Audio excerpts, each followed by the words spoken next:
but they are basically overgrowing the stalk of this crinoid. And now you can see the crinoid arms. Oh, beautiful. You can see the tube feet on this one. That is awesome. So you see there's 5 main arms, and then there are these side branches to the arms. And if you look closely enough, especially as it moves in front of the dark background, you'll see there's little fine hair-like structures arising from those side branches. Those are the tube feet. Yeah, we're going to have to move pretty soon here. The mouth would be in the center of those 5 arms, facing upwards. The ship is stopped. So this is a crinoid, sea lily, and it gets its food from the water column. Beautiful. A little bit. We should be settling out. All right, let's go full wide. The arms of this thing are also articulated, much like the Brittle Star arms that we just saw, that allows those arms to curl the way you see are going on right there. Watch lead nav. Nav, this is watch lead. Sea Star on the right. We have, as you gathered, have made a watch change. We probably don't have the big picture of the plan. Do we need to be making pretty steady way, or are we trying to do what we're doing now and take a while everywhere we see something interesting? Star? Yeah. Right now, so what we'd like to do, at least for the short term, is go slowly, because we're seeing a lot of stuff here that we haven't seen before. So if we get some good images and some identifications, we'll do that. And then once we've got a good idea of what we're seeing, we'll probably pick it up more like what we did yesterday. Okay, copy that. Just so you know, the ship is stopped and we're holding station here until we're ready to move on. Terrific, thank you. So it looks like, did you just say that, Susan? A little snail? Yeah, a little snail. Yeah.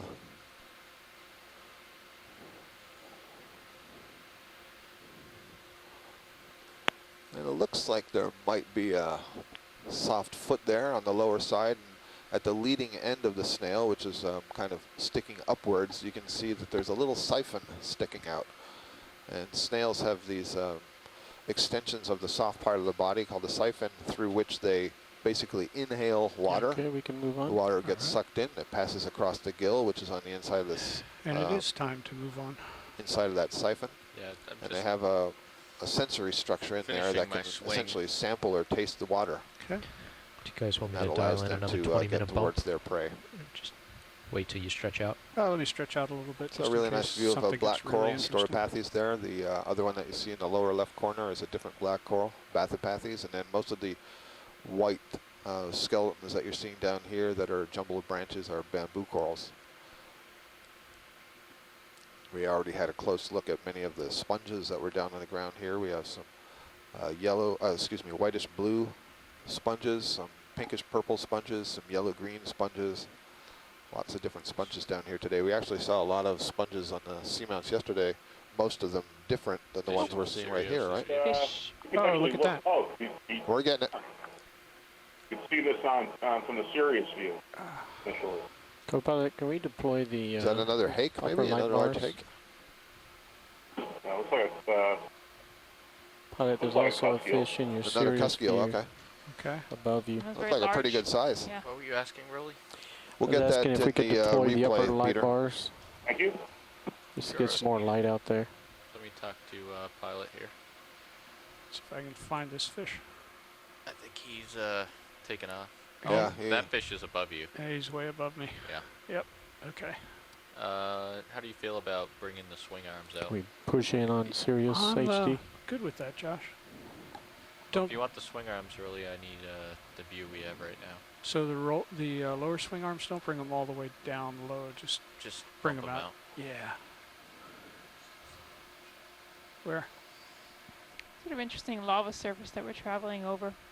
Still trying to decide what's going on here. In some places, looks like it's just sort of gently rippled, almost in the way that fish is just over the ledge, by a current or Jeff. wind. Okay. Not sure if you can reach it. It seems like you got a lot of it's possible tether. we could have had a sheet flow here that then had some ripples develop on the top of it due to flow. I'm seeing some smaller lobe structures, but nothing like yesterday.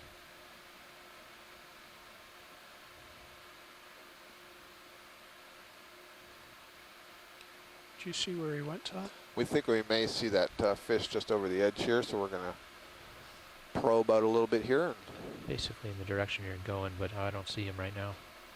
Yeah, that's him him there in the far distance. Looks like we're coming up bottom right, here. off the bottom edge of your screen. Rolly's got it. No, he really went down there. I can snap zoom if you center him up. I'll work on it. I know your co-pilot's still deploying your arms. Yeah, and I'm actually moving down slope a little bit. Go for it, Rolly.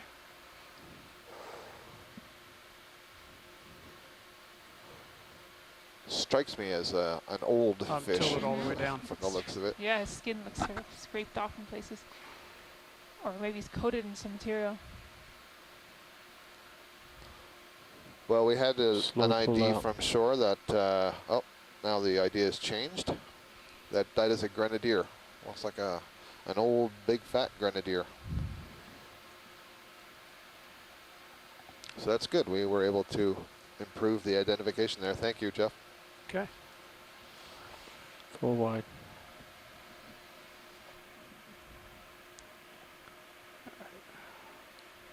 Well, let's see if there's anything else in the vicinity here as we move up this feature.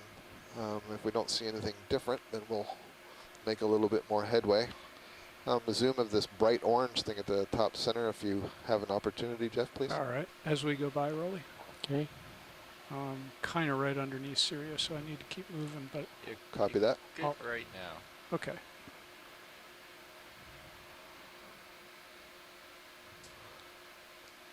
This looks like a bright orange anemone.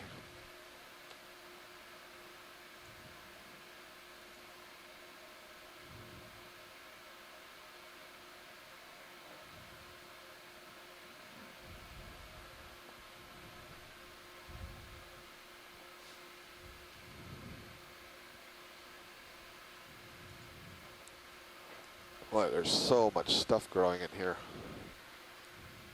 Again, most of what you're seeing is bamboo coral colonies and broken up skeletons. The pink purple and the white foliaceous stuff is glass sponge, and what you're seeing in the center is this beautiful sea anemone. This is one of the true anemones in the order Actiniaria. It looks super hot in the center instead of out in the distance. That's where I sort of needed some.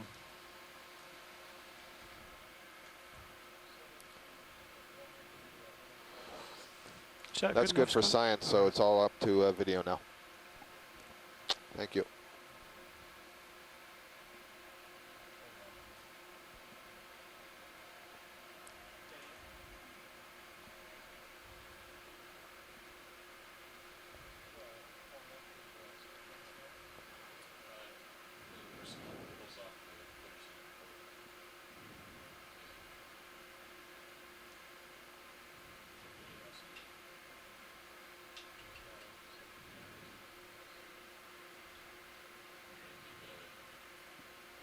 Is that better, Roland?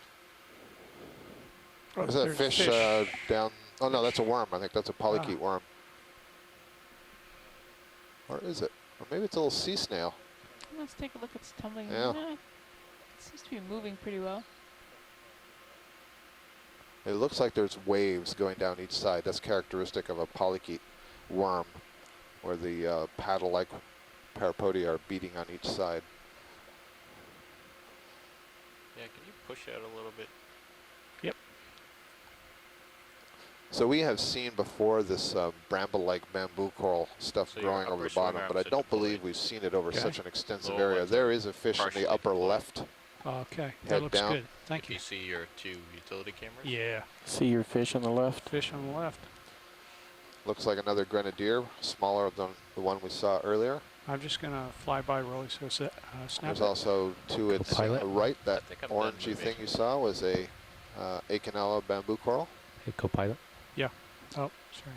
Go ahead, Ned. would you mind bringing up the umbilical cam on monitor 12? If you can just let it go out of screen. All right. I think it's the pan-tilt zoom one that's missing from the view up here. Looks to me like that's what we would refer to as a rat tail or a grenadier. And I'll wait for our onshore scientists to contribute an identification. Yeah. I think it's the other aft camera. That guy, yeah, that's the one.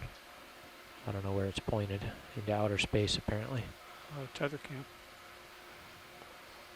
Some of these bright yellow glass sponges. We haven't seen quite as many of these down here, but Thanks, Josh. they're certainly spectacular and stand out when you get to see them.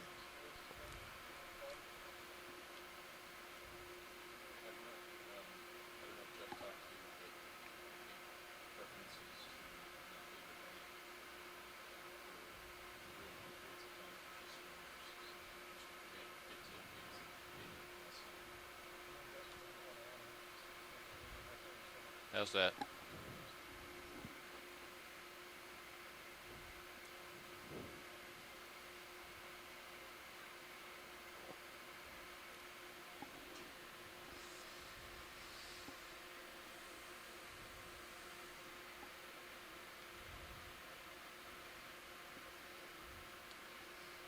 Let me know if you want some adjustments on the light, Rolly. It seems at least temporarily our onshore can you just tilt ichthyologists are up so we can stumped just by sort that of last see how the fish. lighting That's is looking always forward fun of to it? see. Means we're seeing something a little bit unusual. Yeah, that looks nice. So it looks like up here, maybe, Susan, we're on a flatter part of this slope and more sediment and broken skeleton and not quite so many of the upright corallium colonies. Definitely a little more sediment camera's here. at 45. Okay. We'll slow down and start to film the roses. I think we're done with our swing. So we should be pretty stationary here. All right. Scott, anything in view in particular here? A lot of this is what we've been seeing already. Maybe there's a goblet sponge. So just on the, let's see, about midway up the screen, but on the right side. Oh, I got just it. next to a little bit of purple there, yep. Yep. Nav, I think we're seeing, much of the same thing. We could do a little bit of a move if you're ready to do that. Yeah, Nav copies that. As soon as pilots give me the go-ahead, I'll push in a move. Thank you. Yeah, I'm good with that. Okay, how much do you guys want to go? 30-meter bumps? Yeah, Sure. that's good. Okay. Go ahead and Rolly.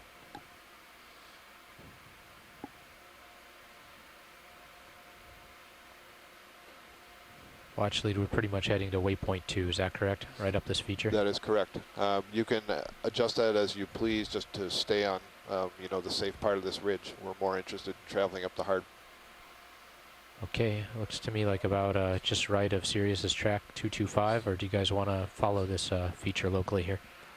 Let's see. I think 225 is fine. Thank you.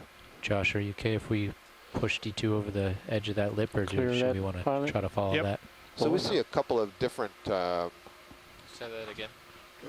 Looks like we've got this ridge-like feature just to the right of D2. You guys want to try to follow that, or make it directly to waypoint 2? You drop over the edge of that locally here. I'm okay with that. Okay. Sorry, Nav, I would prefer not to drop into the water column, so if it's possible to follow the feature, I'd rather do those sort of local moves than the broad move over a big gully. Yep, copy that, thanks. Thank you. Okay, guys, I think we'll do like 200 for 30 meters. So we were looking at a couple of sponges there that look different from some of the earlier ones we've seen. I described it as a bridge nav, a goblet sponge. What we're looking at right here is what's called Bridge, a can we please do a shrimp. move? This is a lophogastrid of some kind. 30 meters, 200, 0.1 knots. 30,000. You note that the long abdomen that's sticking out behind it looks kind of skinny. Is 200. And you may know, if you've seen enough of our video of shrimp swimming, one of the things you'll see there is it does not have these like paddle-like appendages on the thorax, on the abdomen sticking up behind that it's using to swim. Instead, it's swimming with these side branches on the legs underneath the Great job. He's been more maneuverable than I am. That's one of the ways we can identify it. Should look into as this euphausid. So that also has some plates that it holds below the thorax there that'll hold its embryos in. Put a dot on the screen right when there. The females are brooding. ROV just follows it. There's a nice view of that little shrimp. Full wide, probably. If we're not. You are full wide. Thanks. So we're gonna move in a couple of minutes here a little bit faster over the bottom and see what the rest of this slope has to offer. I was just looking at the sediment actually and noticing that it's So fairly white, considering that all the rocks than around here should be darker basaltic rocks. It right now. So again, I think that's this carbonate-rich rain that's coming down from the overlying water column.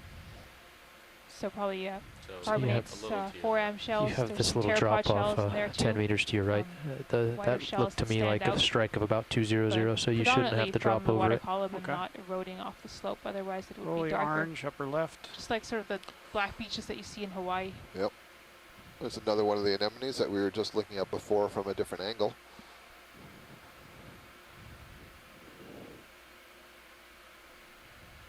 Looks like, yeah, we've had some corals that have tipped over and sponges been growing on them. So you're seeing a lot of that brown material is dead sponge and dead coral skeleton, probably sediment mixed in on top of it. So you're getting a lot of different textures to the bottom. You notice that the column of this anemone, so this is a sea anemone, is basically a very large solitary polyp. It has no skeleton. And so the column is the part of the body there underneath the tentacles that's attached to the bottom. You note that it's really warty and rough looking in this one. That's a hallmark of a family of anemones known as the Hormathiidae. So we would refer to this as a Hormathiid anemone. Okay, full wide. It's too difficult to try to identify to genus or species from these images, so we just kind of leave it at that more general classification. I don't know if you pointed this out, but there's a fish Nice hiding in ship the is back. well Maybe you brought underway. that up. No, I didn't see that. There's a Fish head? Yep, Already I saw moved about moving, 10 I meters believe into a that moving move, head. probably. Was Just it? hiding behind, below the Sirius layers, has there's started hiding moving. behind that coral we were looking at. See it moving in there? Pilot, I don't know if you heard that. If you are in a position, Sorry. can you get another zoom in? There's a Indicating fish a that is fish. down in the Believe I Dead saw cracks fish. behind, right around where the lasers are, we believe. Was it red? I Down thought I saw below. something red. Nope, it was No. more sort of bluish. Bluish, Lower okay. down. It was right behind the coral we were looking at. I thought I saw an eye and a head moving. It's definitely hiding. Okay. It's right there in the background. Fish behind anemone is the You see scientists. something moving Just at the a little bottom bit? edge of the screen. Yeah, Yeah, I it's really see hiding. a fin. Yep. I can just see the fin Just back saw there. his eye as we were looking in. He's hoping we won't find Susan, him. you'd make a great video out. Huh. Yeah, Yeah, you can see a he's little got kind of bit like a yeah. pointed tail with the fin that is both above and below. So it kind of looks like a rat tail from here, maybe a bit like the one we were seeing earlier. There we go. It's lightening up a little bit. Starting to see the pectoral fin. Nice flying. Thank That's you. beautiful. Nice. The That's anemone great. just sucked Nice back in. geologist. Nice job, Nicely Jeff. done.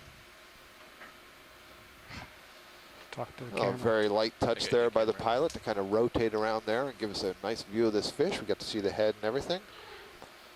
You've got a awesome with an exclamation mark from shore. Maybe it came from that. That's nice. So that is not a rat tail. I can tell you that, even not being an Thanks, ichthyologist. That might be a cusk eel. We'll see what we hear from the shoreside scientists.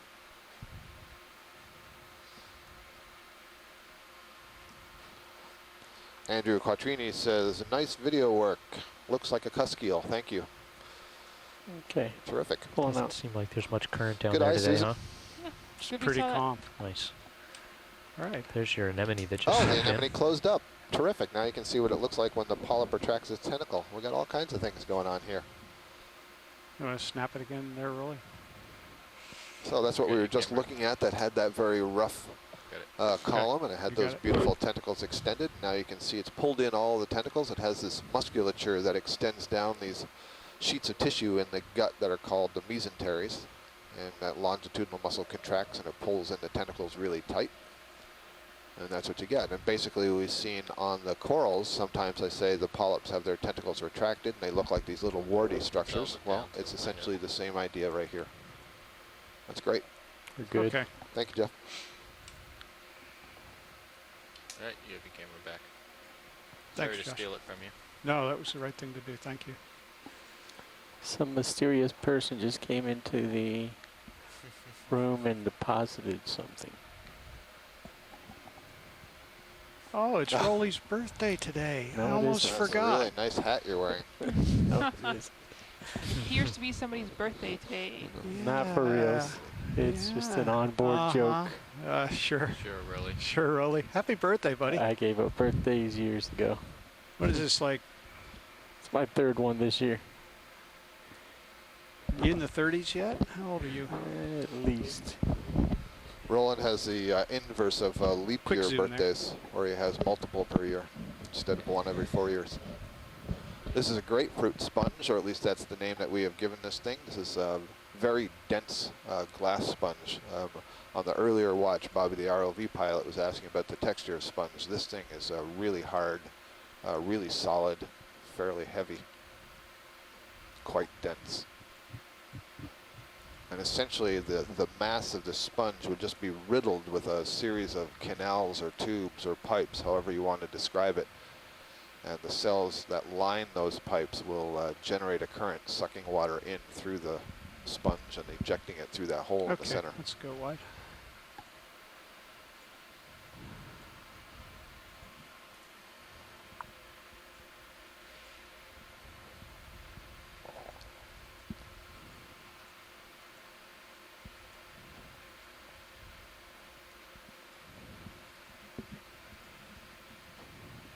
Red thing on that coral. Red thing coral. Not sure if that's of interest. Rolling? Ophiroid, maybe? Yeah, Sorry, I was typing in the event log. Yeah. So yeah, that's Nice. looks like a brittle star that is curled up in the branches of this bamboo coral. This is an Ophiocantha type brittle star. Now, these brittle stars, as far as I know, are not known to feed. There's also barnacles, little barnacles. I see 3 there and 1 off to the lower right corner. Barnacles are crustaceans, so they're also growing on the exposed parts of the skeleton where the bamboo coral tissue is dead. So I was saying that these brittle stars are not known to feed on the coral themselves, so I don't believe this is a predator right now of these corals. There are sea stars that are well-known predators of the coral, but these sorts of Ophiroid brittle stars are more up on the coral in order to fish in the water column, extend those long arms and hook various food items, various prey, perhaps amphipods, small shrimp. There's a crinoid next to the barnacle. Whoop. Full wide, please, roll. Several barnacles on that particular bamboo coral colony. Thank you. Right here. Turned off to starboard. Did you want to go back in on that, Scott, or is that? Nope, that's fine. That's good. happening? Thank you. Okay.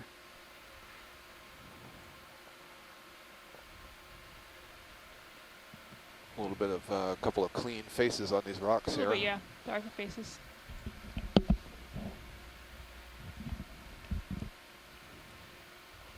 Overall, I'd say though that this is different from yesterday, where there seemed to be much less sedimentation and a lot more. We're seeing a lot more black color. Mm-hmm. Yesterday, you mean? Yep. Yep, On definitely. Atlantis. It has to be due to our proximity to the summit. I bet that channel really is funneling sediments down here. I wouldn't be surprised if there's a thick sediment pile up there on the top.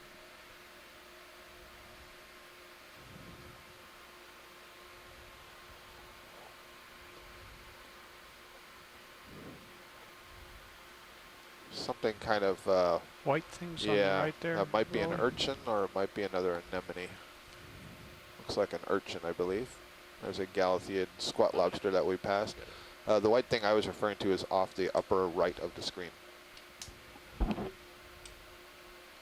Just came into view there. Oh, there. Yep, that's a sea urchin. Echinus. Here's We don't have to zoom in on that, All Jeff. right. We got an ID. We saw one of those earlier.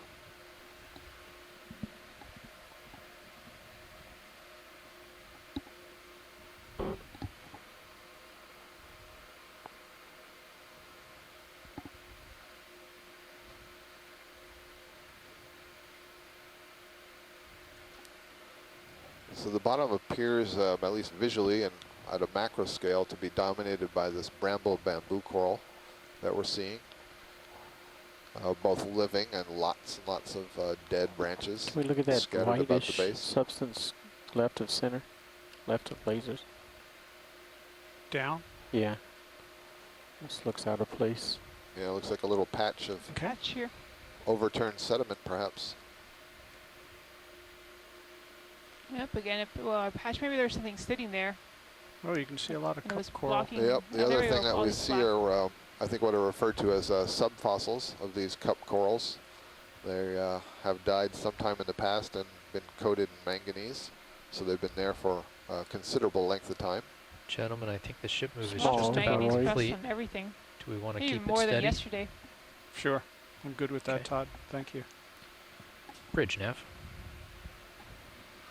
So much skeleton debris on the bottom here. It's very interesting.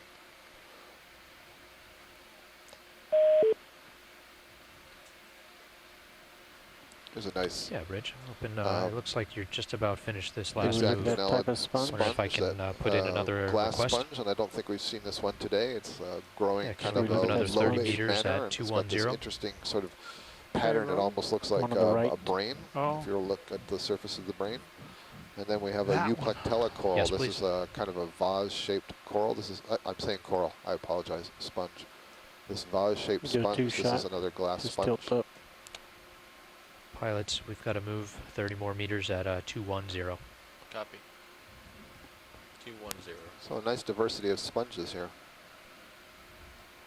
Although not as abundant as yesterday, I'd Not say. as abundant, yeah. We got into that sponge zone where the sponges kind of took over from the corals. Can we zoom to Lots that of rock them were off surface right where the stalks. lasers are? Go. Haven't seen the stocked variety today. See a small brittle star, Ophiroid, on the rock, a pink disc. Yeah, just a dusty coating.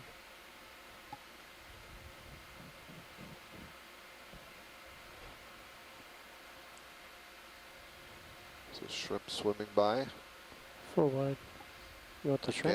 Again, Or just most go? of the we're gonna pink go. tint that you're seeing on these scrawny branches is bamboo coral. I do see a black coral in the background, a Bathopathes I type. keep getting turned off to the right there. Otherwise, there's a lot Is of that a squat sponge lobster? tucked in here. Yep, there's a squat lobster just passing Go ahead, center, grab the squat lobster. just I know below you the love 'em. lasers. Yeah, and these super It's white a ones really Galateid squat lobster, take the whites to the new Galateid limit. crab.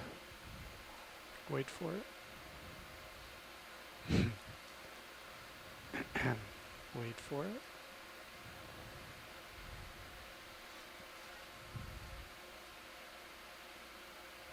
Max zoom.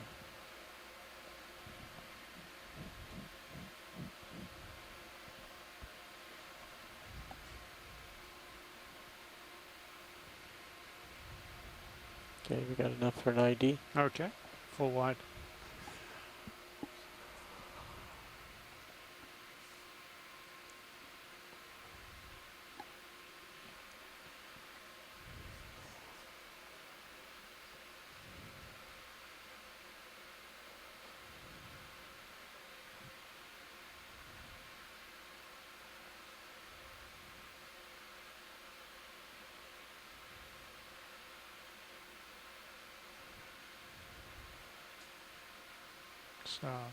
Coral seems to be covered with, well, maybe it's just one with 5 legs there, just above the lasers. Ophiroid.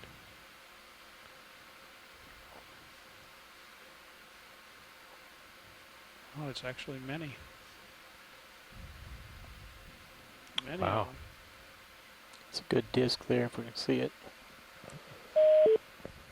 Plenty of Ophiroid brittle stars curled up on the top of this Is that bamboo another coral type colony. of Ophiroid on the crinoid at the down there too, bottom? yeah. I saw a crinoid. I'm sorry, Roland, where were you referring to? I saw an Ophiroid actually what looked like it was wrapped around the crinoid, but I'm sure it's Oh, is that just the right? coral underneath. Yeah, Yeah, right yeah, on the branch maybe. behind it. So these are these Ophiocantha type Josh, you take care. Ophiroids that sort of crawl up on these corals and then have their Josh, arms will you drifting in take the care? water to I try have to a camera. Okay. snag Thanks. their prey out of the water. There's several barnacles also overgrowing, have landed in various spots and are There's growing an on this Ophiroid coral on colony. top of an Ophiroid. Yeah, there's a much Tracking smaller with the one camera. sort of clutched into the arms of the larger one. What am I doing? You're coming Oh, down. I see. You what can I'm also see Okay. these very tiny, tall, thin polyps. These are hydrozoans Pulling out wide. associated with the sort of the Yeah, I'm brownish sorry, I never color really on got the stable skeleton. on So this they're overgrowing the bamboo coral skeleton, where the bamboo coral tissue has died away and left some exposed skeleton. It's a nice cave under Nice there. little cave under there. Maybe you can Yeah. take a look. Maybe there's some fish hiding What's in in there the too. Go for it, cave? Roland. Nice for you to position. Well, if there were a Maybe. fish in there, that would be of real interest to the biology and ecology of these deep sea fish. Something white in there. Doesn't look Is there? I see alive. the sponge hanging down.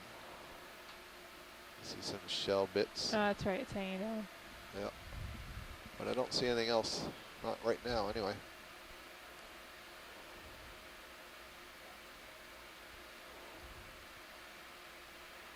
So most of that brown material that you see hanging from the roof of this cave is sponge skeleton, where the cells themselves have died. Okay, pulling out. Okay. Nice view of that debris pile though. Good close up. Yep, camera back. Okay, thanks. Is that a fracture or a little lip behind you in Sirius's roof? Let's back up and take a look. I'm gonna guess it's just a layer. I think in the Sirius view you can see sort of I think a lobe of a lava flow, just a very thin lobe off to the bottom left.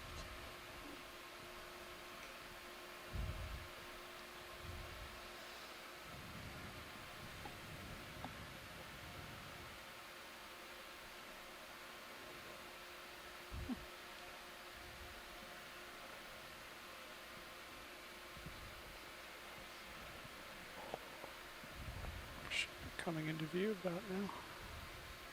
There it is. Yeah, exactly. There's a lip of what could be a sheet So we flow. should go ahead and look at it since we're here. Sure, yeah, let's take a zoom in. Okay, give me a moment. And I Sort of will. an interesting little boundary. I don't know how far it stretches off Hey, laterally. co-pilot, looking at the sonar, there's a pretty good return out there, about 45 degrees to the right of your heading. I may ask the ship to modify their current move to like 250. Try to reacquire kind of the edge of this ridge. Does that sound okay? Yes. Okay. You can copy that, pilot? I did. Okay. Thanks.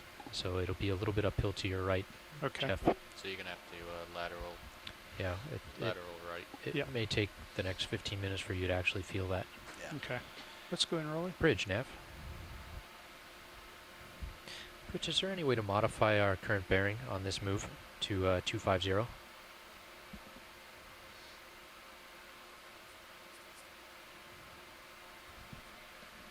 Yeah, 250, another 20 meters from where you are now. Nice. Okay, It thank you. looks fairly well rounded and eroded. Did you catch that, co-pilot? Yep. Co-pilot, Manganese crust on stop the and move outside. another 20 Looks like meters there's from where the actually ship some currently is. layers in there. 250. It's quite interesting.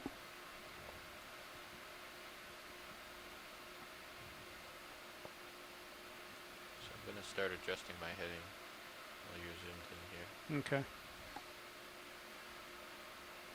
Great flying.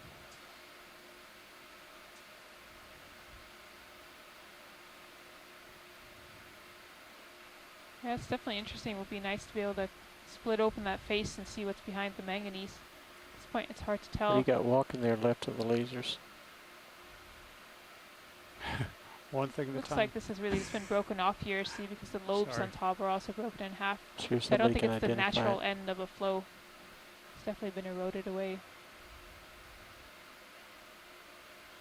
Yeah, I'm splitting the difference right now Okay. between our swing and the next ship move. I'm really wondering what's causing this sort of smaller lobed structure. It's not the lobate flow we saw yesterday. I wonder if there's a sheet flow and pulling up. debris has fallen on top of it, Great and job. that's become Thanks. covered in manganese crust, so we get these sort of irregular lumps in places. Could be part of the story. I'll just sort of follow it here. But it's interesting that that's exposed right here and not elsewhere. Must have to do with where the sediment's building up.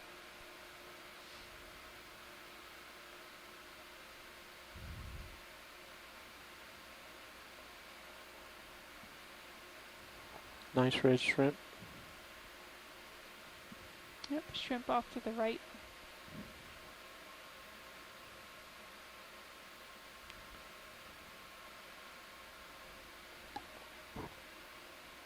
Take the shrimp, Rolly.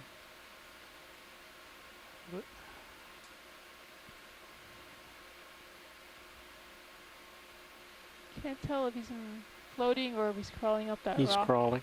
He's got the long legs.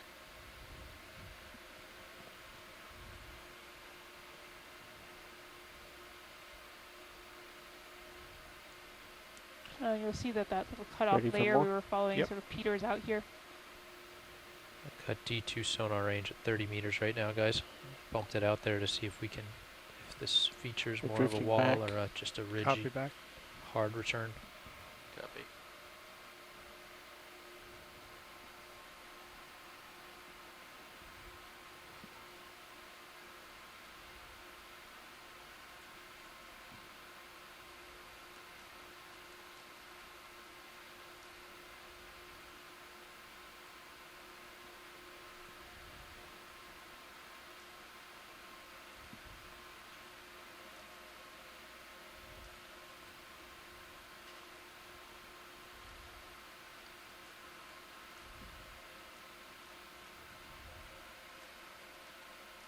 Pulling out. Okay. That was fun. Okay. Need to push ahead. Full wide. Thank you.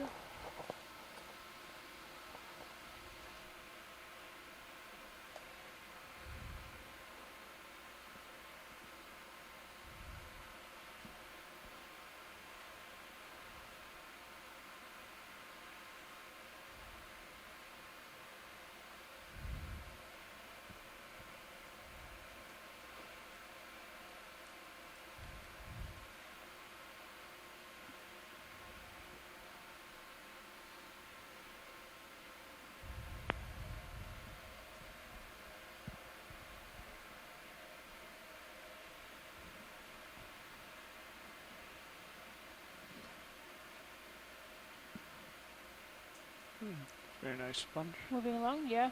Very nice white sponge up here on the left. You want to pirouette around while we look inside? Try. Give you a let's challenge. Get a look Do I inside. have time? Think I might. How's this timing, pilot or co-pilot? Keeps moving. He'll be good. Ready? Just partial. No full zoom, thanks. Is that close? Is the So in talking opening with Scott, closed? With I've learned that some organisms Almost actually looks will like hide a, inside sponges, make sort of a good Spider hiding web spot. across the Yeah. entrance, doesn't I've it? always seen them wide But open. actually most of the sponges we've looked at that have this urn shape or cup shape have not had anything inside them. And I'm actually surprised that there isn't sediment inside them, because could imagine sediment being carried by water and being dropped off inside the sponge, but that'll look really clean. Okay, I'm gonna fly over it. Maybe. Oh, interesting, this sort of lattice network pattern on the outside. I believe it's covering the outside of it. Just in the mouth there. And pull out, please. Nice little flyby. Very nice. Nice crinoid. Is that a red crinoid or is Yeah, that a... I think it's a crinoid. Should look at him. Yeah, go ahead. Is he setting on the Oh, sediment? is that a Brisingid up there?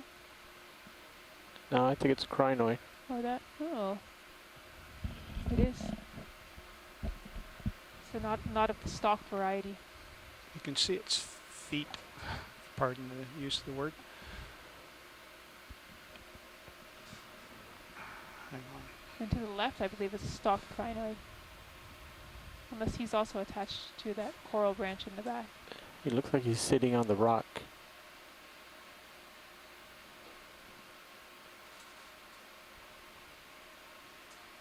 Okay, that's enough for an identity. Okay.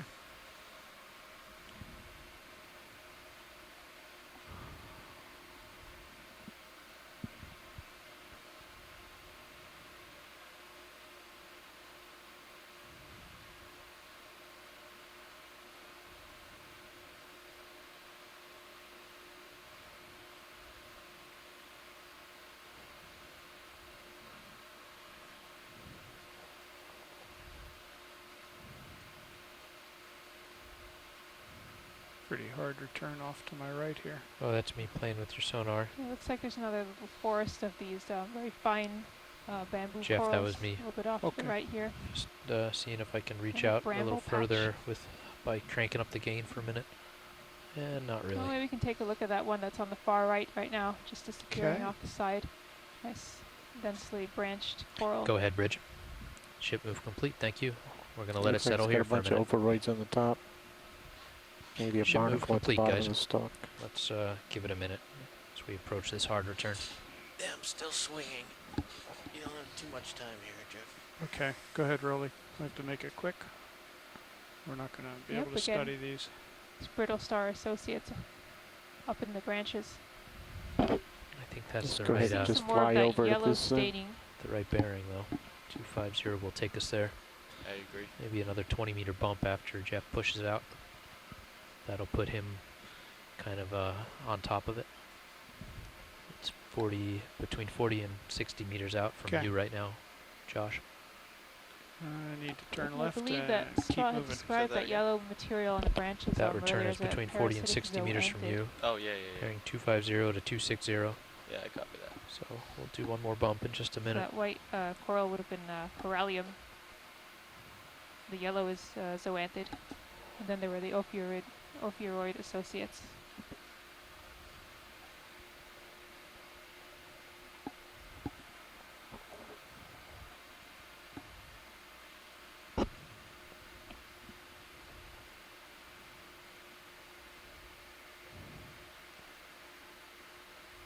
Looks like another sponge here. Something hanging on the side of it there. Quick look at that, Rolly. Crinoid on the lip. Yep. Crinoid, yep, that's right. Up at the top. Bunch of Oh, them. look at that. Nice. There's a brittle star on there. Yeah, I guess this must be a good place for them to sit and get food out of the water column.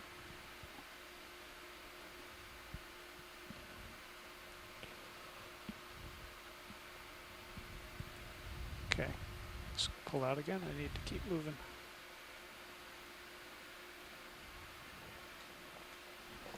As much as I'd like to dawdle. There's more of this yellow sponge. That's interesting there, the way the yellow and the white are sort of growing around each see other. a fish just off to the left in the Sirius view, but Yeah, it's he's above behind. you. Oh, that's right, there is a fish Behind drifting me as to our well. left. On Sirius view, not E2.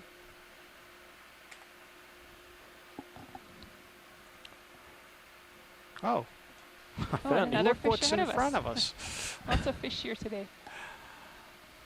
Let's just track in on them as we go by.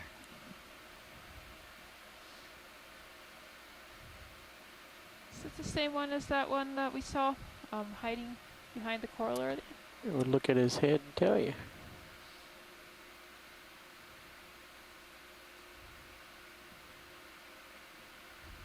The structure on his head looks different. Mm-hmm. Lasers off. Whoops. Thank you, Rolly. On the right, we should snap on that. Do we need the fish anymore? We're good on the fish. Okay. You want to get that anemone Or over there? actually, Josh, could you we think get you're another still zoom? moving? Not Okay, getting much fish closer zoom. to that Fish. sonar return. What do you I've think? been coming up also. Okay. Do you hear the secondary request for the fish? I Yeah, did not, no. If we could Yeah. get Okay. another zoom on that, if we Sure. have time, I think we that would did. be helpful for an ID. Yeah, you're in a good position right now, Jeff. All right. Give me just a moment here. And I guess a lateral view would be good. Yeah, it depends on the fish.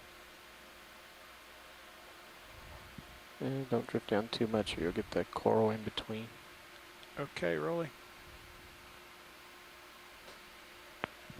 Okay, I'm going to try and fly up to it.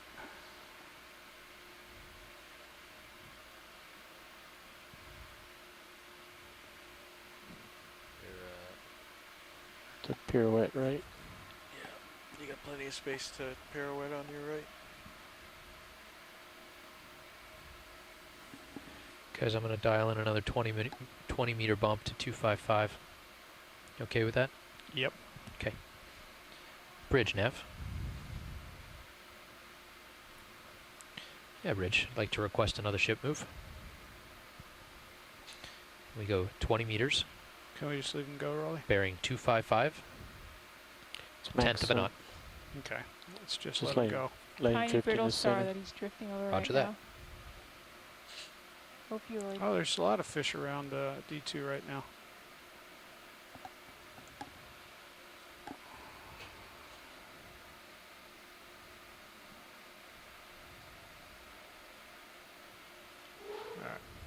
keep moving now. Okay, that guys. was great. Thank you. Shoot move has been called in. That Thank was you, Ned. That should get you reported as guys in a, striking distance of that nice hard return on grenadier fish. Sirius sonar. Excellent. An ID by Peter Oster, one of our scientists on shore.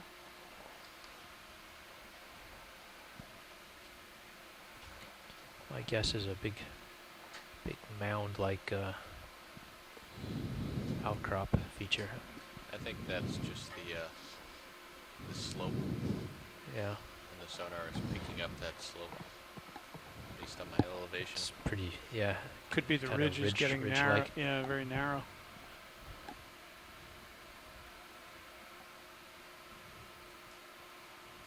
Not a lot of relief there, since you can.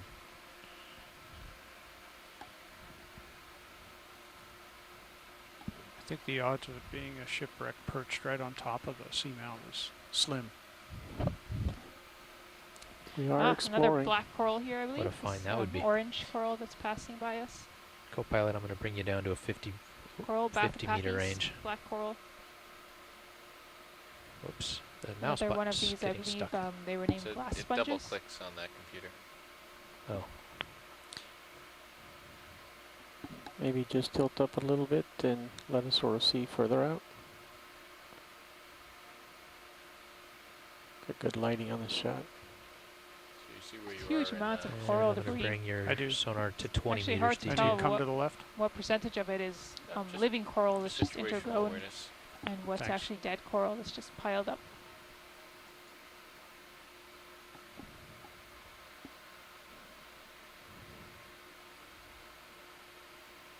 You're nice and stretched out now. Okay. I'll just wander over here to the left a little bit.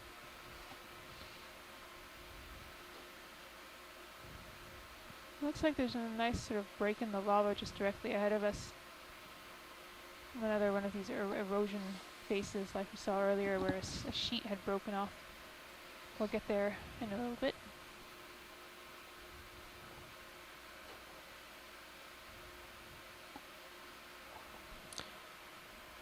Josh, looking at the HD2 feed, it looks like we still got a lot of light directly in front of us, but not that much forward. We have light directly in front of us, but not forward. Not enough forward. It seems like it's we're pretty much everything in HD2 is sort of washing out because there's Well, HD2 is pointed way up. yeah. I think that might be part of it.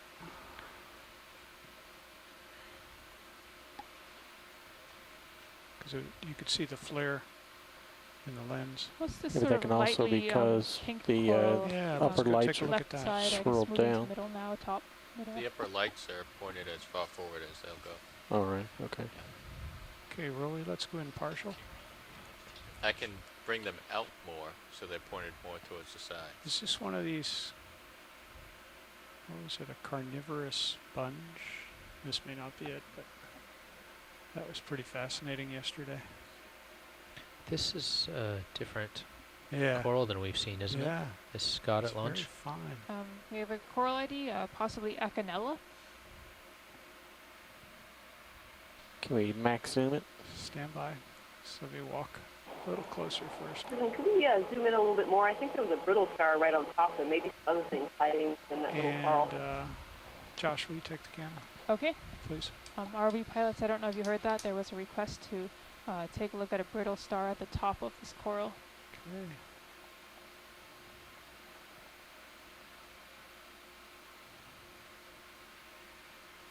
Oh, there he is. Yep, Yep. entwined right around the main stem there. Off stick for camera. Okay. Oh, good eyes. Was that Rianne back home?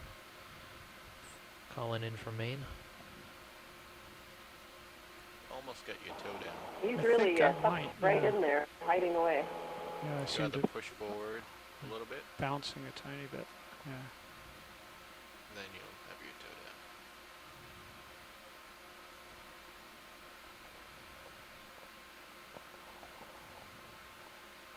Little tilt up. Okay, I'm stabilized, Josh. Max zoom.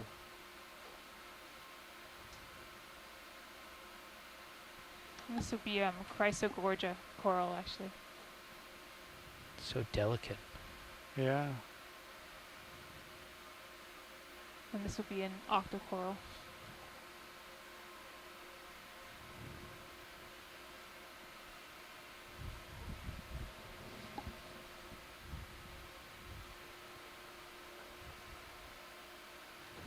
You want to pan down?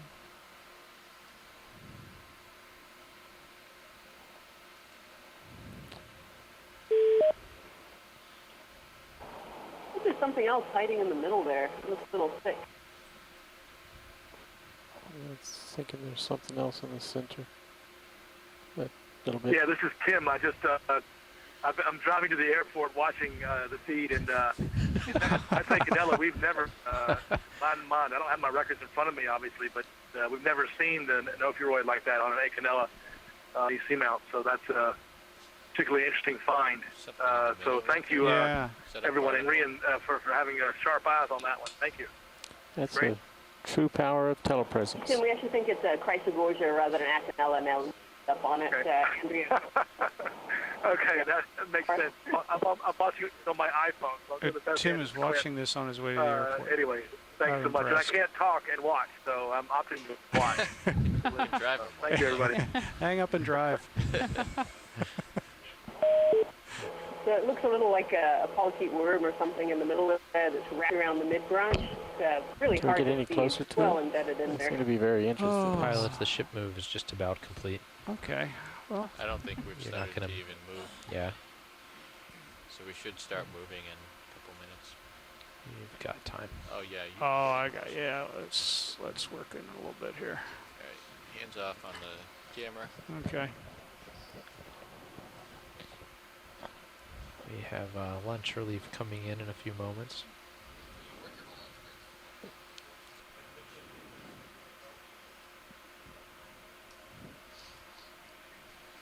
Any closer? I'm working on it. Oh. The Seemed like you were settling down again. the arm cameras are really good for you seeing when your toes are down. Yeah, that's really nice. I think I'm going to try and settle in here. Okay. Looks tilting down. nice. Yep, you got it, Josh. Go ahead. Rolly, go ahead. Do you want me to get closer? Or Yeah. You want me to get closer? Okay, stand by. I don't want to get it out of the light pool either, you know. Josh is such a master on that light pool. He can point it straight down if need be. That's good there. Okay. Coming down. Down, forward. Okay. Oh, I think I just slipped. There you go. All right. Alright. Okay, Josh. Start at the top. Look at the Well, Ophiroid. let's see if we can get that thing in the middle. That was the Copy that. mystery.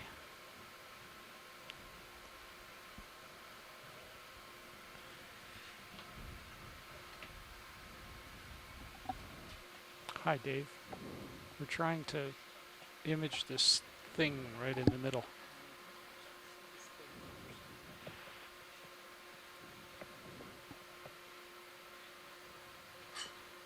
Seem to be lots of polyps in the way.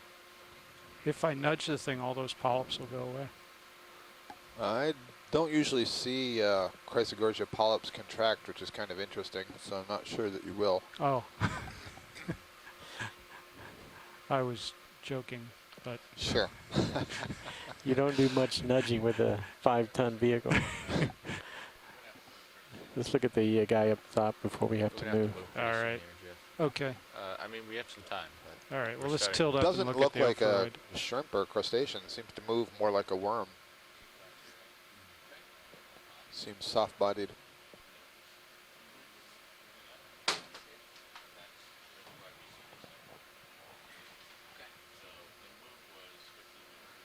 Let's go ahead and get the top item.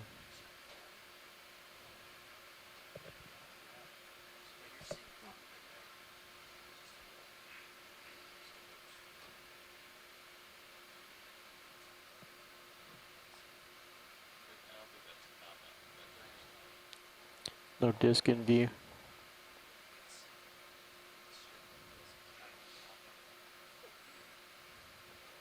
We're looking at a Eridigorgia octocoral, and it has a brittle star rock right.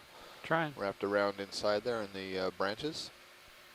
This is an Ophiroid. We've seen several of these Ophiroids. Looks kind of like an Ophiocantha type with the spiny arms. And you can see the very delicate polyps on the skeleton here. You see this, the tissue on the skeleton is somewhat transparent, and you can see that the skeleton itself is somewhat of a gold color underneath. Yeah, I can't do any better with it. That's the best we can do. I think we're clear on this. All right, let's pull wide. All right, let's come up. We're swapping out video for lunch break. Copy that. I'm pulling up Okay, I'm coming up. pretty close to the ground. Now the following is a test of the ship's whistle and general alarm. All hands disregard. And I'm pushing out. So we have definitely started to move. All right, let me run out to the end of my tether and then I'll turn it I'm over. going to get up to a safe position and Okay. then transfer this to the next watch. Right. Same here. Nav, it's watch lead. Go ahead, Scott. Shall I stand by for the watch change before talking about the next move? I'm actually going to be sitting in here for a little while. We don't have a watch relief for a few moments, so go ahead. Okay, terrific. Hi, So Jared. I'm thinking this looks like what We're it was just when about I left, swapped and out so I'm prepared to move a little bit faster to see if we can get into another biotope, if that's good with you guys. Yeah, I think maybe we'll just get a steady move at 1/10 of a knot rather than these little bumps. That Is sounds okay great, with thanks. you? There's enough relief here. I don't want to go a whole lot faster than that. Understood. Okay. When we get the new people in the seat, I'll call it in.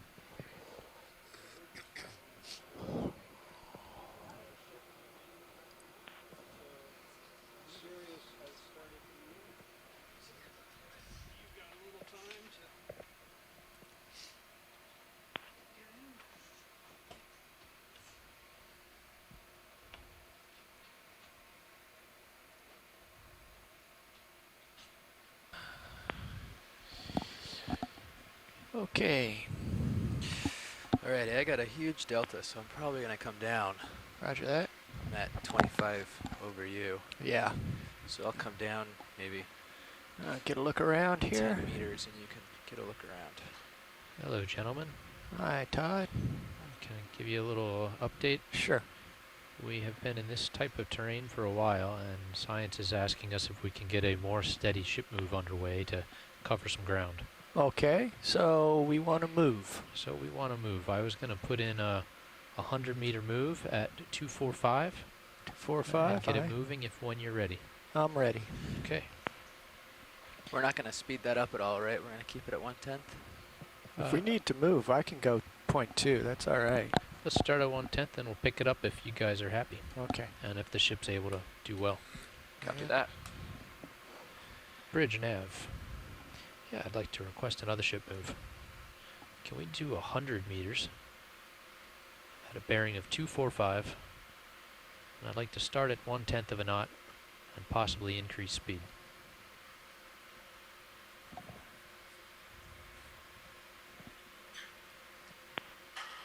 Yes, please. Thank you, Bridge.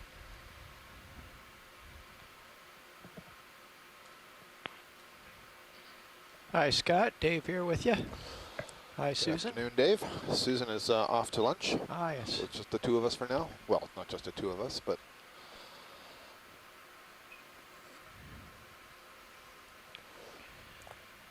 so I heard you talking to Nav, and so yeah, what we were saying back here was we've been in this biotope for most of the dive so far. We've identified, I think, most of the things we're seeing.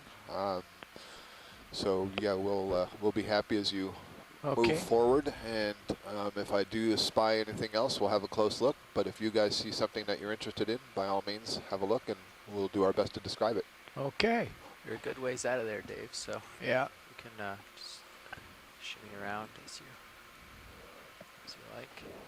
Looks like there may be a shrimp hovering in front of this sponge, or else it's settled on the sponge. Bright red object. Come down a little more as you go. maybe crinoid. Oh, shrimp and crinoid. Slow zoom, please, video.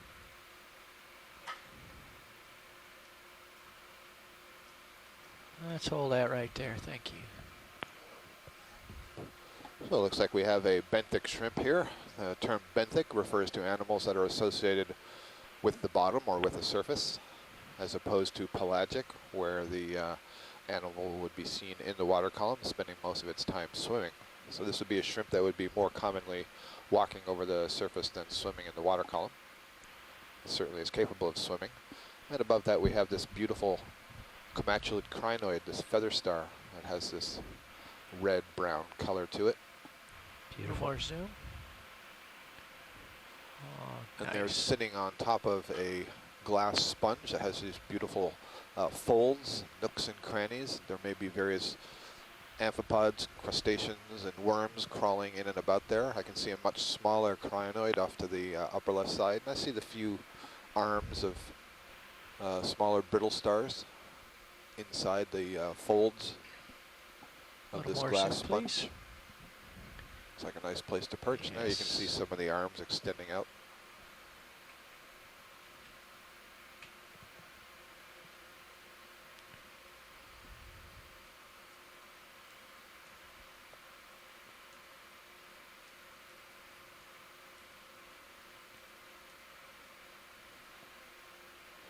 And come wide, please. Thank you.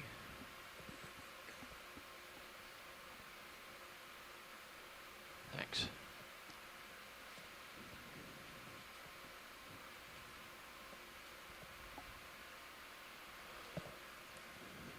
There's a bright orange black coral in the center here. I see an urchin. Guys, I bright white calculate urchin. 22-degree slope over the next 100-meter move. All right. Dave, towards the lower right, there's something pink, looks kind of spiny on the surface, the darker surface of that rock. Thanks. Don't know what that is.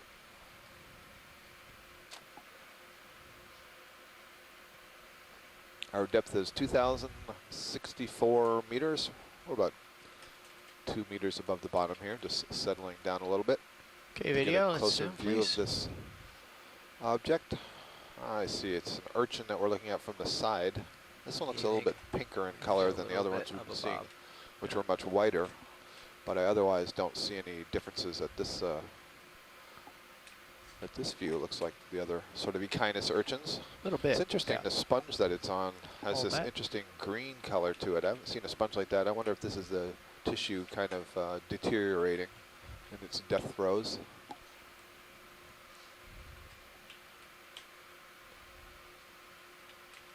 You can see the tube feet moving about among the spines in that sea urchin. Thank you. Wide.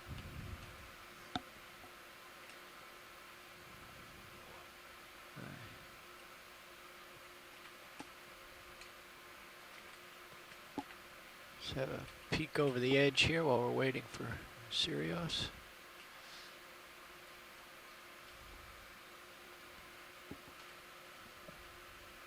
It's like this pink-purple colored glass sponge is quite common in this little spot that we're in right now. Seeing a lot of them. And still, for the whole time that we've been traversing this slope, we've seen so much of this bramble-like bamboo coral just littering the bottom with both live and dead colonies. Looks like there may be a Eridigorgia bubblegum coral sticking out on the edge at the rim here of this ridge that we're climbing, and this will be the second colony we've seen. And interestingly enough, the other colony that we saw was also in the same sort of orientation and position, perched right on the edge of the rim. Yeah. This one, though, does not appear to have zoanthids overgrowing it, or if it does, it has far fewer. I see a couple of white, yellow spots on there. That's good. Those may be the arms of brittle stars that are wrapped around the branches. A little bit more zoom. That's good.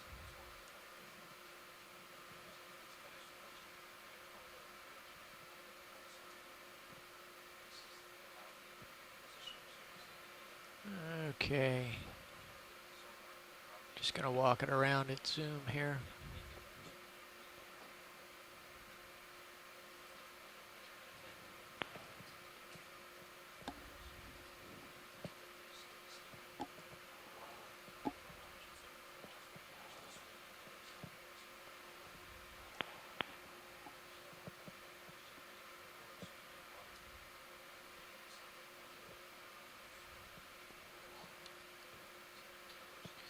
big sponge at your toes,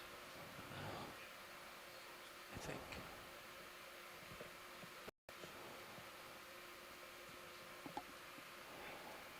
There's that urchin again, or one just like it.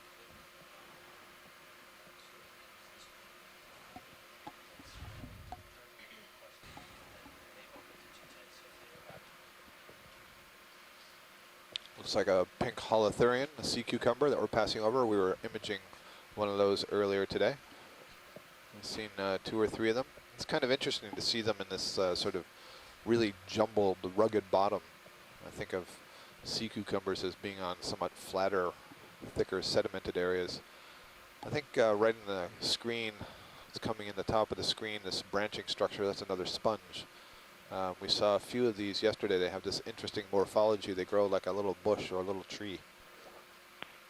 Not the sort of morphology you might think of for sponges, but in shallow water we do see things like dead man's fingers, which is a sort of sponge that grows with these branches. There's a rather old, kind of gnarly looking corallium, this white colony, this white sea fan. It's a precious coral, and you see that many of the branches actually, the tissue has died and has been overgrown with something else. So where it's brownish, it's being overgrown by a hydrozoan, and where it's yellowish, it's being overgrown by either a zoanthid or a different kind of octocoral. And it's got several bright orange brittle stars clambered up at the top of the colony. And again, those are there fishing and not feeding on the coral itself.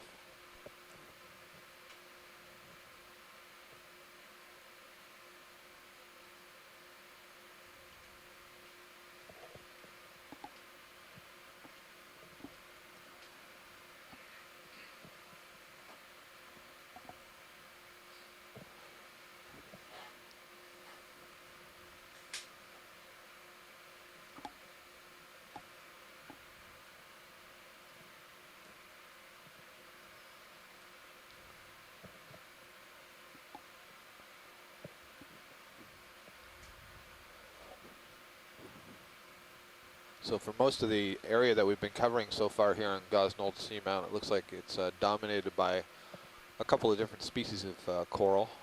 This bramble-like bamboo coral and these white flatter sea fans, corallium, possibly corallium niobe. But we have seen other things. We've seen 2 other types of bamboo coral, A. canella, which grows as a small yellowish colored bush. We've seen the tall unbranched whips, Lepidopsis.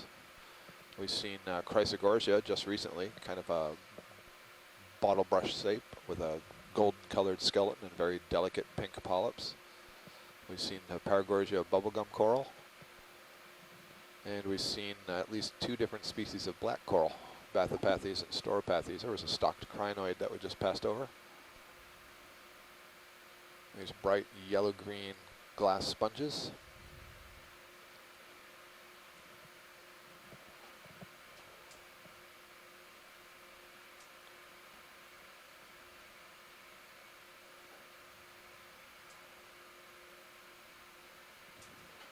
Really intense color. This has the same general morphology as one of the yellow ones that we were seeing down below, with these sort of folded lobes and indented tubes. But that intense yellow pigment in the cells.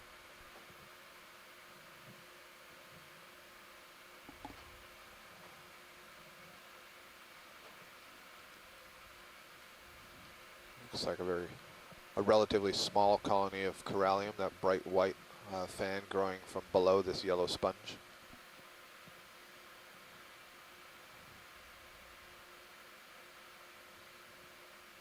So there's certainly abundant life on this part of the seamount.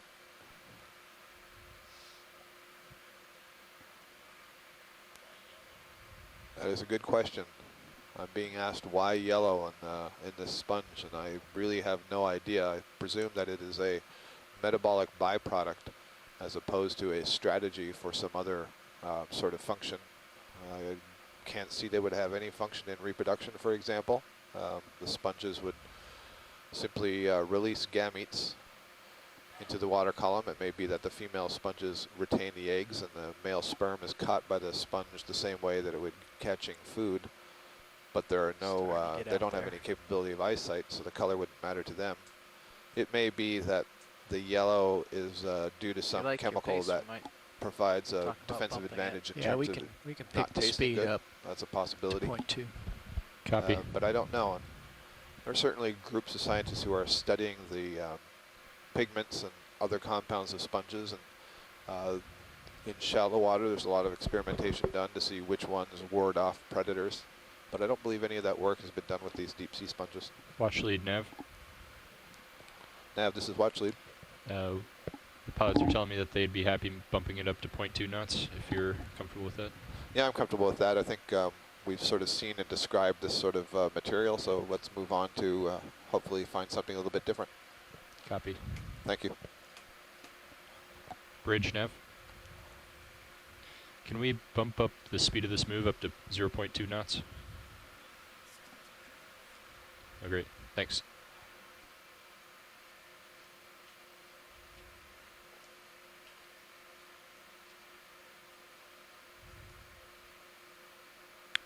It looks like a coral prairie.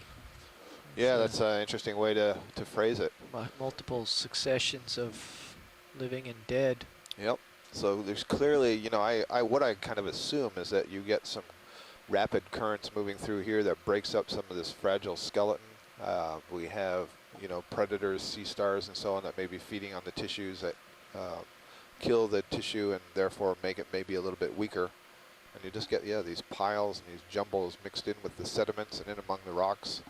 Larvae will settle on them and begin growing again. And so you get this really complex bramble effect. We can see some skeletons littered in here of cup corals, for example, and we've only seen one live cup coral, I think, maybe two so far on the dive. So presumably these are coming from somewhere else, or they grew here a very long time ago in the past. And there have been some other studies done on the New England seamounts that show there was a heyday of these cup corals that I believe was something like 20,000, 25,000 years ago. So it may be that these are sort of subfossilized colonies that are showing us something from a deep history as opposed to recently dead corals.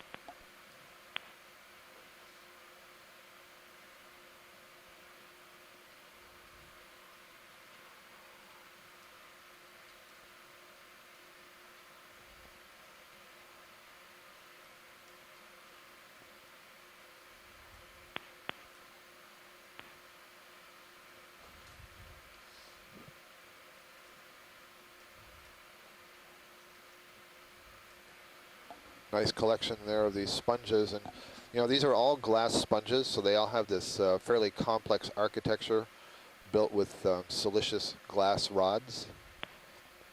One of the hallmarks of the glass sponges, they are from a group called the Hexactinellida, and the hex part, the 6 part, means that the spicules, the glass rods made of silica, actually have 6 points to them in 3 dimensions, so it's kind of like a triad. So if you imagine you have a cross, like a plus sign, and then have 2 rays coming out in the dimension towards you and away from you, you'd basically have a hexaradiate spicule. And so glass sponges have those sorts of spicules that they use to build this complex architecture that you're seeing. The other interesting thing about glass sponges is that they are essentially 2 giant cells. So, oh, nice. We found something else. Eridigorgia? Right after we, close, Eridigorgia. Eridigorgia? Eridigorgia. Right after we put in a move, we come into something new. Got plenty of time for this one. Okay, so this is another octocoral colony. This is in the family Chrysogorgiidae. Earlier we saw a Chrysogorgia colony, and you saw it had this delicate skeleton with these very small pink polyps. Well, this is another genus called Eridigorgia.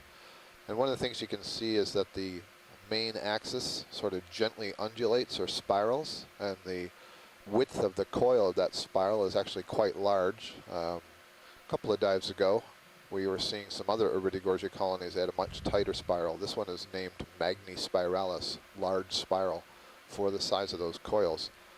And you'll note that this group, this genus of octocoral Eridigorgia, grows with this one central axis that undergoes that coil and then simple side branches. And by simple, what we mean is a branch arises and there are no further sub-branching of that branch. If you see a lot of these other colonies, you have branching upon branching upon branching. Not so with the Eridigorgia, just simple side branches called pinnules. And then arising from those side branches are the polyps themselves. So that's the little bumps that you're seeing there. These are really elegant, beautiful colonies. They can grow up to 15 or more feet tall. This one's certainly more than a meter tall, I would think.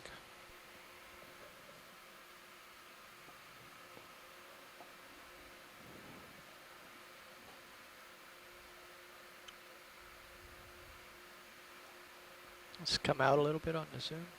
Hold that.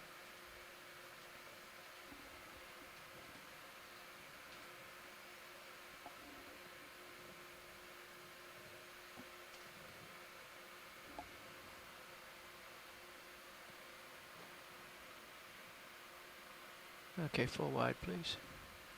Very nice. Let's depart gingerly here.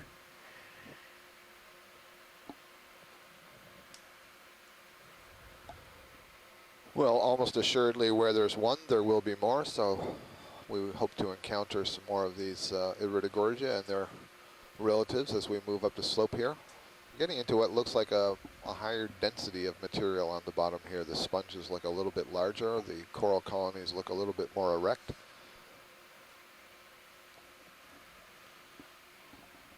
So I'm not sure if that means that the currents are actually a little bit slower here than below. Maybe below they're a little bit too rapid, so you don't get the big fans. That could possibly account for a lot of the skeletal debris, but I'm just kind of waving my arms now and conjecturing.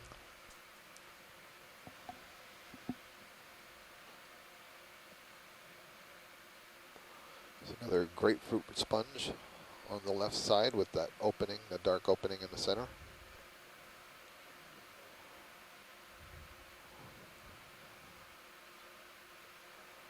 And it looks like another large corallium here on the right side, which is being overgrown. In the center, the yellow part you see is actually a zoanthid that is overgrowing the white corallium. And then up at the top, like a bunch of flowers, are many, many brittle stars clinging to the branches. And again, those brittle stars are essentially fishing, so we're trying to get to the tips into the higher water flow. At the base of this colony, it looks like there's a sponge that was growing and is now, I'm thinking that's mostly dead. The brown color suggests that the cells themselves have died and left a skeleton behind. Oh, kind of an interesting view. Kind of wide, please. Thanks. You can see the slope is a little bit steep there at the edge of this feature that we're following.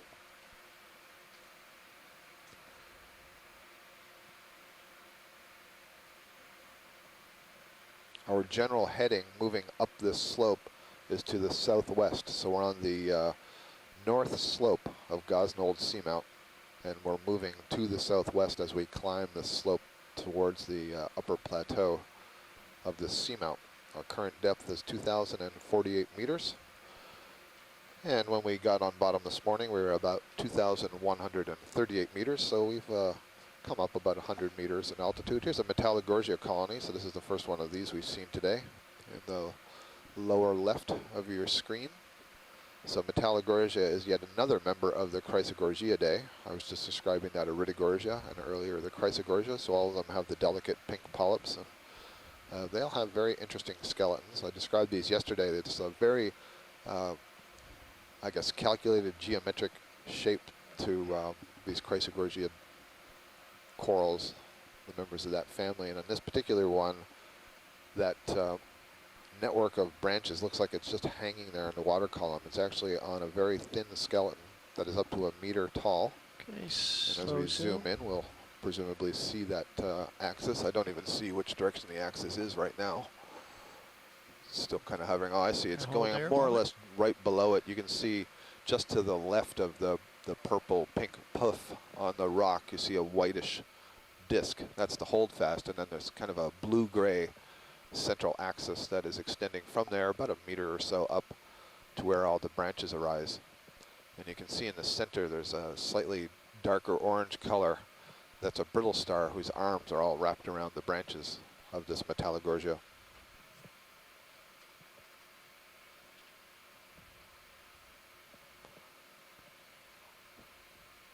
These Chrysogorgia, excuse me, the Chrysogorgiidae, that is, they belong to the family of Chrysogorgiidae. Most of the corals in that family are just so beautiful and elegant to look at. It's all there. You can see the polyps are really tiny, perched on these branches with extremely thin layer of tissue. We're getting a pretty good look now at the coiled up arms of this brittle star that's hanging on in the center, and I've told this story a few times. There's an interesting paper by Les Watling and one of his students on the very, very close association of that brittle star and this coral. Basically, that species of brittle star is found only the ship move is complete. on this Metallogorgia. And worldwide, we've seen it in all oceans that as before. This Metallogorgia coral colony always has one of these brittle stars in the center from the time it's a very young colony until it dies. So there's some very interesting questions there about how on earth the larva of the brittle star finds the young coral.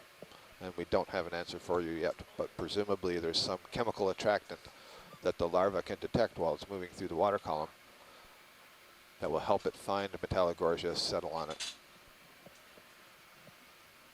Okay, video wide, please. The species is Melanotrichos, and Metallogorgia melanotrichos is found throughout the world's oceans. It's a pretty typical deep sea species. What's up? Okay, Scott, I'm gonna bump up here and let my relief come in. Thank you, Dave. So we're gonna get a watch change again. The folks are back from their lunch. And so as that occurs, we will settle the ROV up in the water column for a short time. Yeah, we'll let Josh work that for you. Yeah, there might even be a Mercia down there. Not 100% certain, but after we get the watch change, we'll have a closer look.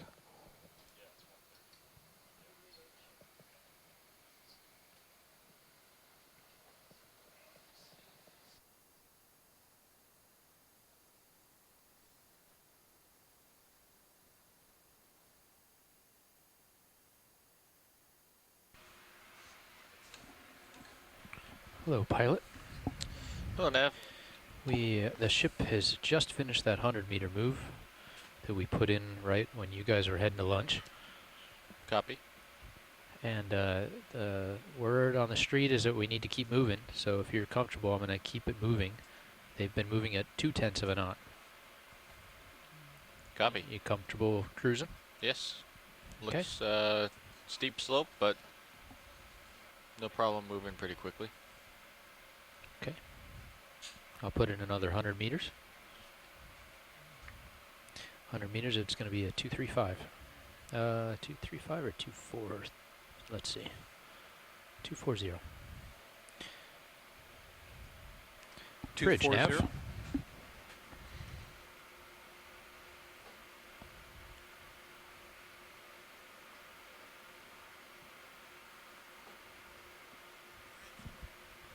Yes, Bridge. Like to request a ship move. Like to go bearing 240, 100 meters, 0.2 of a knot. Good copy. Thank you. All right, Jeff, feel free to adjust my swing arms should you feel they need adjusting. Copy that. Yeah, I was talking to him earlier, and it seemed like still not getting the light out front of the ROV that we seem to recall we've been having. So I'm not sure if that's because they're not rotated all the way up, or if the slope is just so steep that they're not getting out ahead, which is another possibility. Okay, see what I can do. Can we maybe permission to zoom in sharp on the lights on the front of the ROV? Stand by.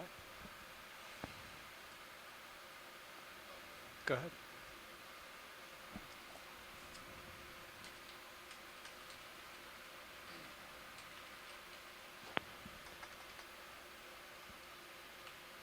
They seem to be aimed out a little bit. I could swing them in. Well, the only thought I had was that the rotation wasn't all the way. Out, up, vertical. I've just seen a comment on the Okeanos Explorers Facebook page. Somebody asking if we could make some reference as to where the vessel is relative to the pin that Google Earth drops when you search for Gosnold Seamount.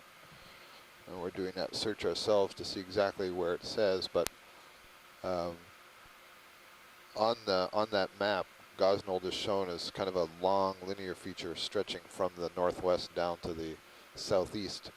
And we are essentially up on the northern part of that ridge, the northwest part of that ridge, but on the north side. And so it looks like there's a ridge that kind of extends almost due north when you're up at the northwest. And so we're on that due north ridge moving up. Yeah.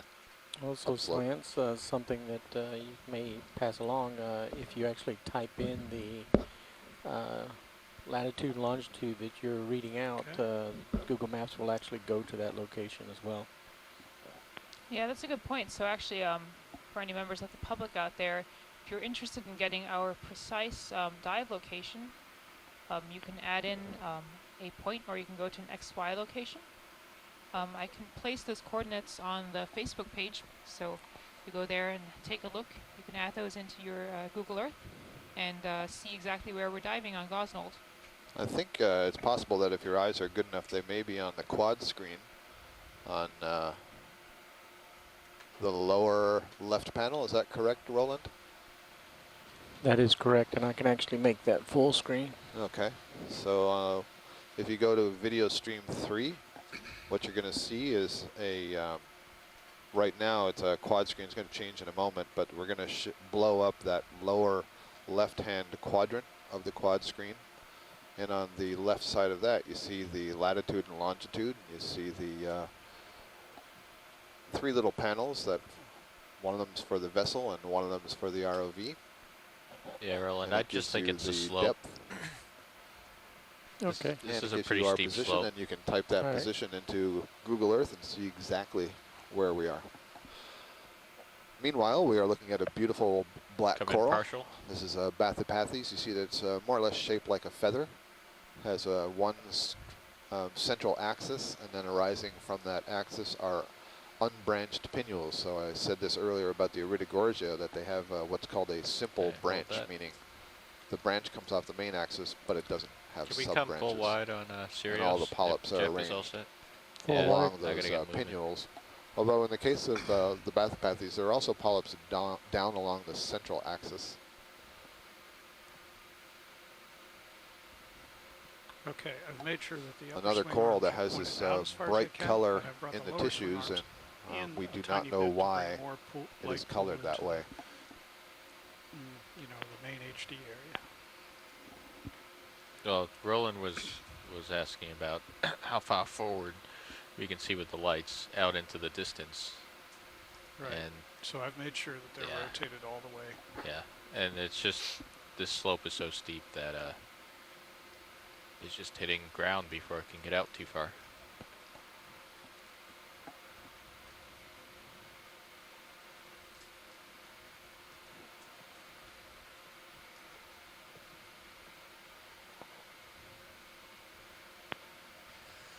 Come in partial video. See if we can spot, hold that. 61 degrees. I'm not sure what we're going for here. Nothing in particular. I'm just going to move around a bit zoomed in at the moment, see if we can spot anything. So also for those of you who are Squad lobster on the left, trying to figure out exactly where we are, Casey Cantwell, lasers on shore, is helping manage the website and the Facebook page. Come in. Has reminded me that you can find our precise position in the Okeanos Explorer Digital Atlas that is available from the main exploration website. So if you go to that website and click on Okeanos Explorer Digital Atlas, you can see where we are.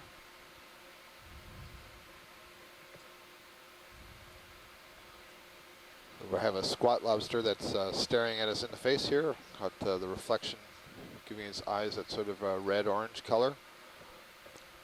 Squat lobster is a member of the Decapoda, but it's an anemurin, and so its 5th pair of legs are greatly reduced. So you can see there's only 4 pair of legs showing there. I think I'm The starting 5th one to is tucked up underneath its folded over abdomen. Copy that.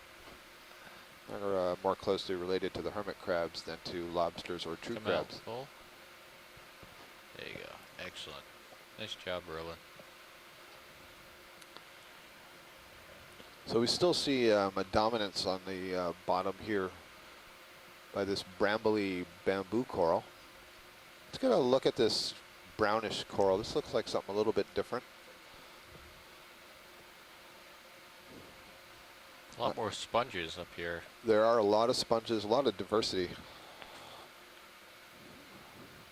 You want to snap it or you want to go in? Come in partial, and then we'll see if science wants a close-up. Science would like a close-up. I believe this is an Acanthogorgia. This would be our first of the day. In fact, our first of the last couple of days. And that is certainly what it looks like. So this would be an octocoral of a different genus, Acanthogorgia, which means a spiny gorgia, and it refers to the sclerites, which are calcium carbonate microskeletal bits that are embedded in the tissue. And so that Ophiroid right there in the center, just the top center of the screen. You can see that this is much more flexible colony. The skeleton is made of a protein type substance. Back. Yeah, and so it is more flexible than the ones that have the calcium carbonate, more bony type skeleton. There's also something right on the laser. Yep. Yeah, there's a couple of associates in there. So we see a couple of brittle stars in there. There's an anemone tucked in the back, overgrowing one of the branches of this Acanthogorgia. There's 2 or 3 Ophiroids in there. Okay, that's a good view. Thank you. There's also a crinoid sitting on the upper surface. That's pretty far See another Metallogorgia here, just coming in the upper left. And you can see the brightest orange spot in the center, which is its Brittle Star. And there's another Metallogorgia behind it, so 2 in a row. Kind of nodding the heavier distal end of the colony over in the water column, so that water passes through that complex network of branches. All the polyps get a chance to pull out some food. Rolly, can you increase the side tone in my headset? Your own? Yeah.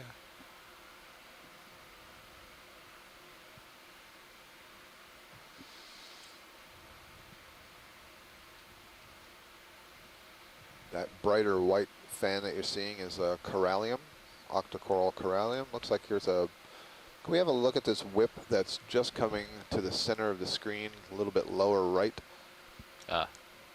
Thank you. Yep. So there are lots of different types of whip corals in the ocean, shallow water and deep water. And we have certainly seen some bamboo coral whips that belong to the genus Lepidices, but there are some others, and we just want to be certain that we're not overlooking something. Yep, that's the bamboo whip. Thank you. All right, come on out. Pushing ahead. Yep.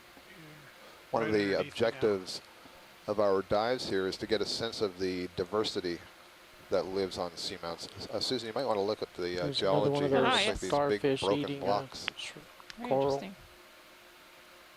Oh yeah. So Roland has just spotted an Evaposoma Asteroid. This is a sea star. It was bright orange there, and it was wrapped around one of those bramble bamboo corals, feeding on it. So it's a predator of corals. We're passing over a Chrysogorgia colony right now. We had imaged one of those earlier. Looked like a little pinkish bottle brush. And there is a Mercia Sea Fan, so that's the second one that I've seen. So next time we come across one of those, we'll get a good close-up. But the Mercia is a yellow sea fan that we see quite commonly throughout the canyons and on the seamounts. Okay. All right. So I was saying earlier, one of the things that we're interested in is assessing the biodiversity of the seamounts. That is, getting an idea of how many different species there are, the makeups of the community, how diverse is the community. When you get a lot of corals, do you also get a lot of other organisms associating with the corals? Well, how do you Same hear thing me? with the sponges. There's a hear lot me of at diversity normal? of sponges here and what sort of things are living in with the How's sponges. this? We're also interested in how the Okay. fish associate with all this different biological diversity and habitat structure. So it's important for us to get some sense of how many different species there are. So when we start to see things that look a little bit different, we want to try to get as close a look as we can so that we can make as best an identification as we can. The ultimate identification would only come if we had samples of these things that we could then bring back to our lab and have a look at. These areas are still too unknown for us to know for certain just from these images what we're looking at, because a lot of the material hasn't been studied thoroughly. It's an interesting feature up here. Yeah, Sort of a point. It's like a local high diving board or something. Ah, indeed. Be nice to go Diving board. look off the tip of that and look back at it. Yeah, that would be Well, interesting. you have to be very careful with a tether around this. Right, we But, certainly don't want to Sirius get shows the a good tether view. wrapped around any sort of prominence. So I'm going to come out to the starboard for a moment and then pirouette back around to port. So one of the not things sure we have a lot of time. we've but talked about this just a be little ready to bit move on. is that Yep. all these sponges and corals that you're seeing are suspension feeding organisms, meaning they are getting their food out of the water column. And since water flows more quickly around topographic relief, meaning little I wanna knolls slow and down to a bumps 10. and Yeah. ledges Yeah. and walls, Yeah, when you we're see getting something into like this that different looks like the biology. prow of a ship, you can Bridge guess nav. that the water Current current really is going to flow pretty Picks Can up you slow us strongly down to across around this. the edge of the knot, this. And as please? you can see, not too surprisingly, Pilots, there are I'm a gonna lot turn of on colonies that are stuck off your of this little strobe. feature out into the water. It's probably a really good place to grow. There's probably a really good delivery of food at a pretty constant rate to that area. And Yeah. so the larvae that are lucky enough to land there and start to grow get enough food that they can grow to a pretty good size. So it's a really nice view of that. You can see on the back side of it, on the upper side here, where the currents would be a little bit slower, it's your mostly just delta. sponges.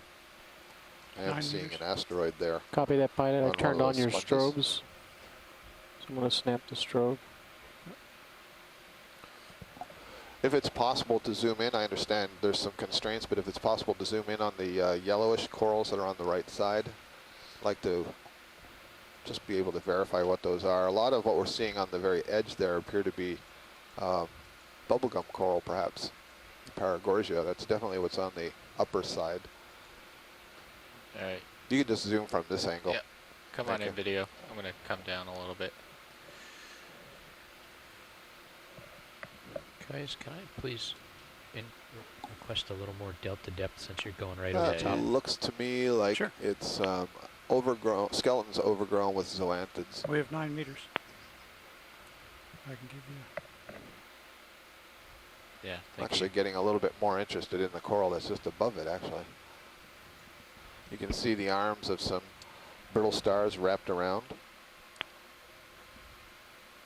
You can see them poking, the Yeah, bodies must be on the other side, can and all you can see is Make a pretty the arms on significant this delta side. there.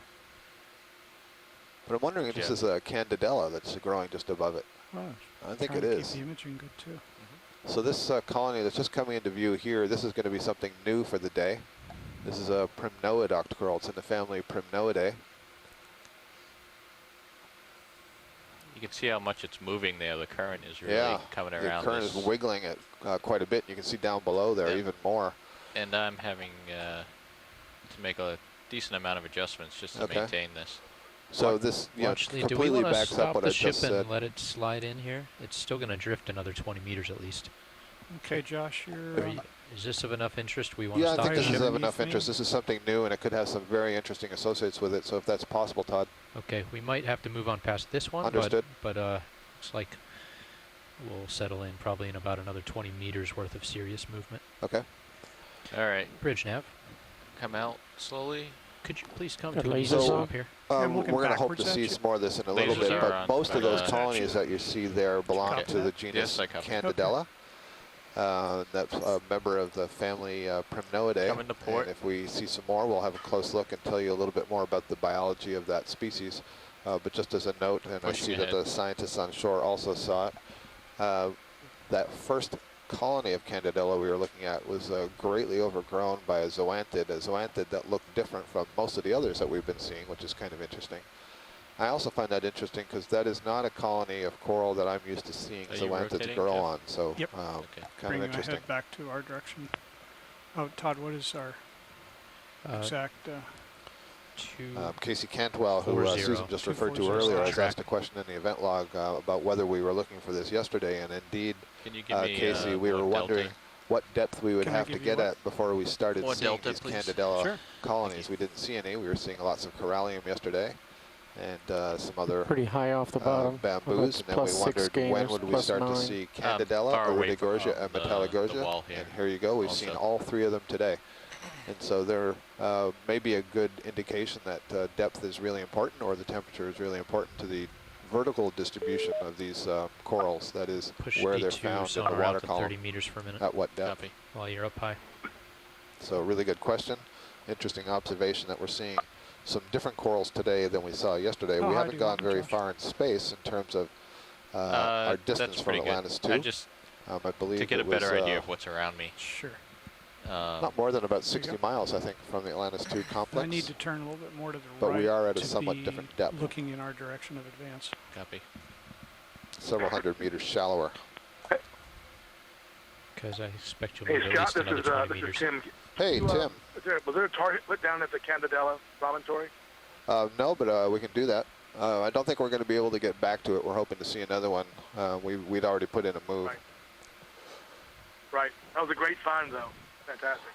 Yeah, we were going over there just to, Josh had noted that it was an interesting topographic feature, and we went over to take a look, and the currents were such that it was kind of buffeting the ROV some, and you could even see all the coral colonies waving. It was a really good indication of how currents make a big difference to where things grow. And then I thought we were looking at a bunch of Paragorgia, and as we got closer, we saw that there were a lot of these Candadella colonies. So that was kind of exciting, the first ones we've seen. Did you get a sense of the direction of the current? I did that. Did I spell Candadella right? Way all day? Let's see. So we were facing to the almost west at that point, I believe. And so the current would have been coming kind of from up from below, I dropped the target starboard to port. 5 or 10 meters but as we look a little bit closer here, I'll get some information from the pilots on where the current seems to be buffeting. Pretty good feature. Great, thank you. Yeah, Tim, so to let everyone know what a dedicated scientist you are, if I understand things, you are possibly in the airport right now or driving to the airport? I'm actually in what I think is Patriots Sure thing. Is that better? I think I'll get to the airport. Okay, I'll kiss the mic. Okay. Sorry about that. That's a dedication, folks. I'm watching in my car. That is terrific. Well, thank you for calling in, and we'll certainly be on the lookout for some of the exciting things that we know you study. Among other things, Tim is really interested in these Candadella for the associates. Isn't that right, Tim? We're getting rid of the sway right now. With these, small so I'll be able to come around the sledge and look around a bit once you'll probably tell us when we see him again. But once we get started. These guys and their genetics. I was trying to tantalize the audience by saying that if we saw them again, I'd tell them some interesting biology and talk about the polychaetes on the skeleton. Yeah, why don't we get a move back reciprocal to that track, 10 meters. And how many there are. Try to arrest the motion of the vehicles under the ship. Exactly. Fantastic, the image. You can bet I'll be looking for it, Tim, and I'll try to get it for you. Video while you're driving and outside of Boston. Yes, please. 050055. Yep, thank you. I'm sure he's parked in traffic right now. This will help us stop swinging in. Guys, I'm backing the ship up 10 meters just to stop the motion. All right, so we're coming in for a view of some corals that are growing on the side of the wall. And I see some beautiful corallium colonies. Those are the large, really bright white ones. Yeah, Todd, were you going to say something? Yeah, I need to know if I spelled Candadella right. I'm putting a target in HIPAC. Oh, great. So let's see, where are you? C-A-N-D-I-D. Say again. How am I looking here? Yeah, I'm looking almost straight down. E-L-L-A. Still moving? I'm definitely drifting. There you go. You got it. Yep. Okay. Todd, can you unlatch me for a second? Thank you. Sorry about that. No worries. And I think we're going to see some more if we're looking around here.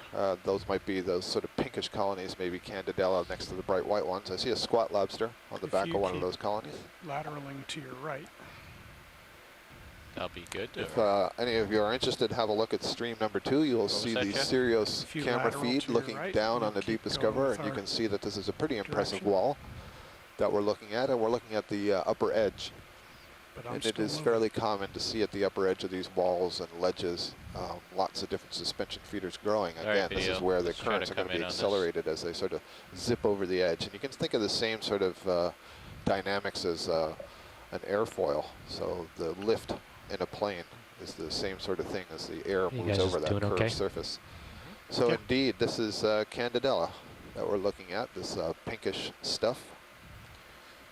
And this is a primnoid octocoral. Definitely current coming over this edge. So it's coming up from below you? Yes. Okay, so we have a current that's coming up the wall. And to my starboard. To the star, so from the port to the starboard? From the starboard to the port. Starboard to port, thank you. Nice. So one of the things Tim and I were just talking about there was the presence of polychaetes, these small worms, and more specifically scale worms, polynoid polychaetes that live on these Candadella colonies. So hopefully we're going to get some Candadella that are in a little bit more cooperative position, growing upright, that we can see the whole fan, and we'll look closely to see if we can see some of those worms. They have an interesting effect on the coral in that they induce the coral to essentially build little garages or tunnels. This is corallium that you're looking at, the precious coral corallium. Also an octocoral. You can see the polyps are all extended on one side of this colony. This skeleton is much harder than the skeleton of some of the other corals that we've been looking at, like that Acanthogogia you saw was really sort of blowing in the wind, so to speak. Look at Sirius HD. I think you better get up that feature, guys. Yep. As the current moved it. You zoom in, you can sort of see the angle of the rock here is up towards the right, and if you look at the Sirius view, it looks like there's a pretty dramatic wall hanging over us. So we're going to pull off and make sure that we're in a stable, safe position. I'm pulling up. Roger that. So suddenly this is climbing really quite rapidly. Go ahead, Reg. So you're behind me, you realize that? Yes, pushing ahead.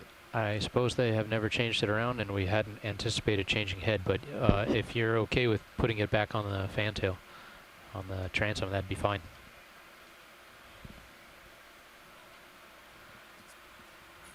What do you think, Susan? Really steep wall off here. In fact, I wish I could show you this picture of the bathymetry that we've been using for planning, but it did appear that there was going to be keep it on the midships is fine. Just let us know if you need to change head.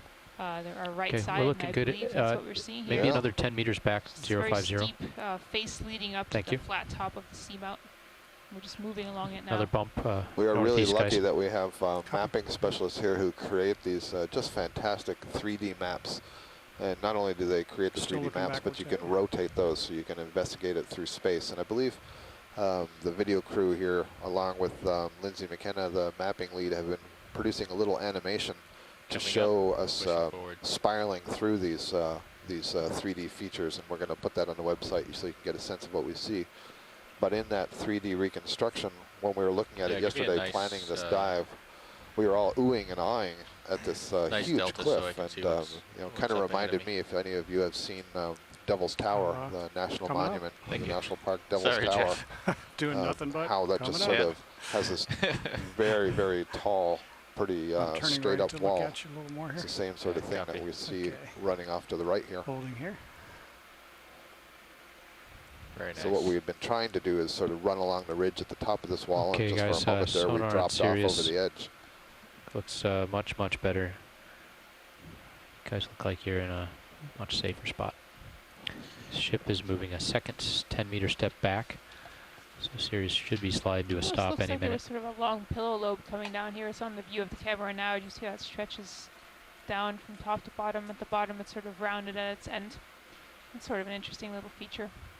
Lobe, pillow lobe, or the lobate sheet flow top. But I'm thinking more that the feature to our right is actually a giant landslide scar. Again, it looks like those flows have really been sliced in half.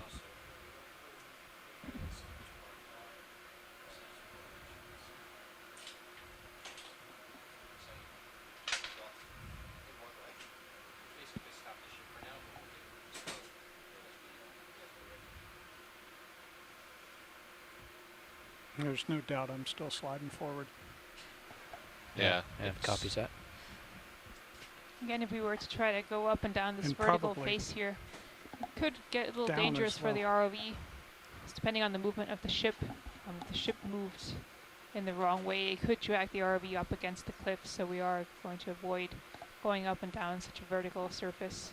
But we're still getting a great view of it just by moving along the cliff top, the ridge line. Look at these contours to your off the edge of this ridge feature. It gets very vertical. They're very so we're basically going to follow this edge up. Okay. Oh, lots of organisms hanging off the edge there. Again, it's probably a great place if you're trying to get food out of the current. Fish. Fish here on the left coming into the view. Maybe similar to what we saw earlier. Let's see if we can get an ID from our shore-based scientists.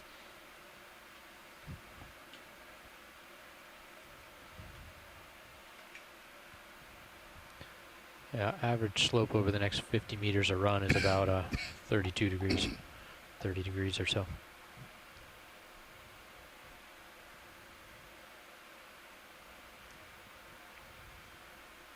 Okay, I'm going to have to let him go.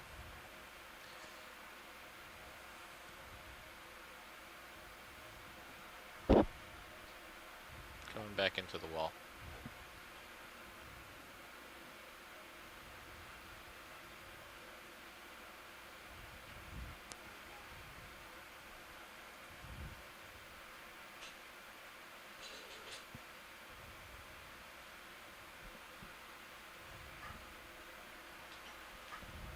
Do we have time to snap on the yellow?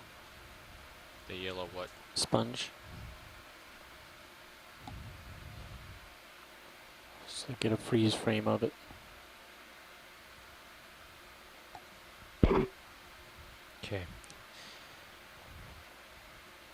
Alright, come on in, Roland. Bridge nav.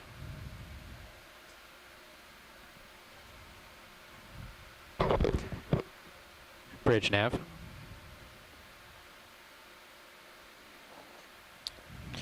I just want to confirm the ship move is complete. Okay, thank you. Okay, thank you. We're going to hold station here. Ship move complete. Let's let it settle. Okay, copy so that. I was I'm just still moving. pointing out how much life there is hanging onto this vertical face off to our right.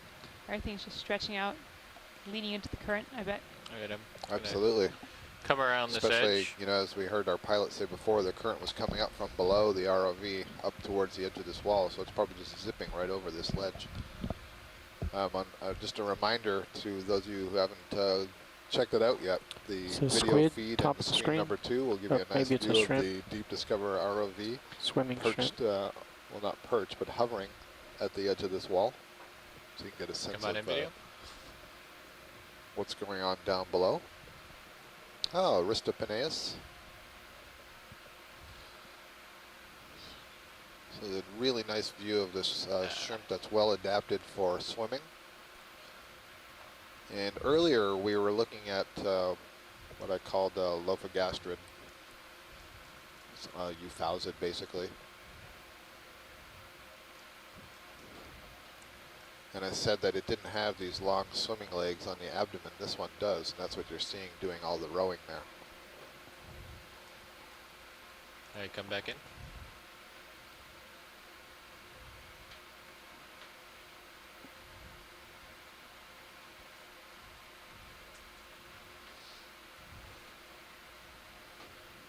So those structures that you see rowing are called pleopods, or more generally, they're called swimmerets. And they come off of the abdomen, which is the tail part there. It's got all the muscle in it. And otherwise, the forward legs are all walking legs or perching legs. Before, we saw a different kind of shrimp that had virtually no swimmerets and did all its swimming with branches of its walking legs. Actually, that other type doesn't spend much time at the bottom. It spends Right, most of I its think time I'm in the water column. This one does both. Copy that, co-pilot.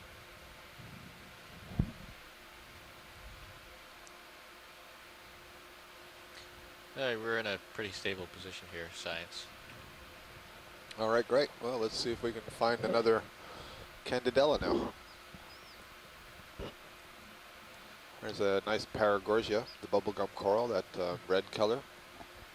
Want to take maybe a hard look to the right and just look down the wall. At the bottom of the screen, just above that yellow one, it's closest to center. I think I see purple. Yes, there's the stoloniferous octocoral clavularia. Is this bold, bright purple color, and it tends to overgrow other sorts of corals. Take a also, I see that there's two Eridigorgia colonies, and the one that's smaller and below the obvious one has a bunch of zoanthids overgrowing it, and yet another one down below. And what I'm keeping an eye out for here on the geology side of things is a nice cross-section possibly through a pile of lava flows. I'm not seeing that here, again, because everything is so overgrown and eroded, but often on these really steep landslide scars, take a look the other way. It's usually a relatively fresh surface, and you can get a nice cross-section through the seamount, but right here there's just too much covering it.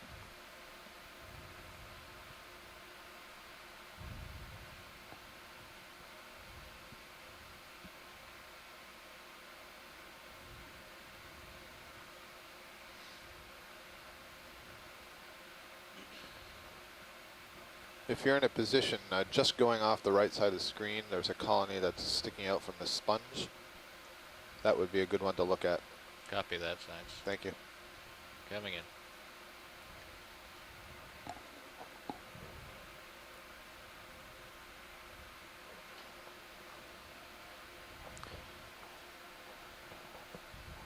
If you need to stow any of your light bars, do so.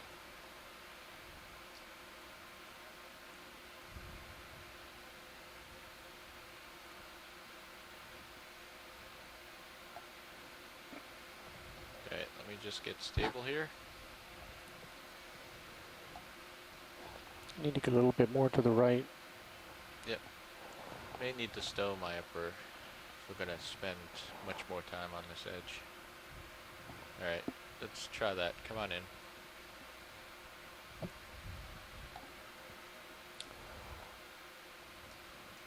Alright, so we're getting a good close-up view here of another Candadella octocoral colony, and this one again appears to be overgrown with some of the zoanthids. So the first one that we saw earlier did seem to have some overgrowth, so this will be interesting to have a look at. All right. As is typical with these corals, you also see lots of these Ophiocantholike brittle stars. And so there you can see that the polyps in the center of the screen right now look a little bit different from the more typical polyps elsewhere on this colony, and that's because they're not part of the octocoral. They're in fact this parasitic zoanthid. A zoanthid is a colonial anemone. So they look like little anemones with sort of rugged skin on the polyp body wall. And we see them overgrowing all kinds of things. And this one is overgrowing this Candadella, but the Candadella polyps themselves are more delicate pink color and much smaller.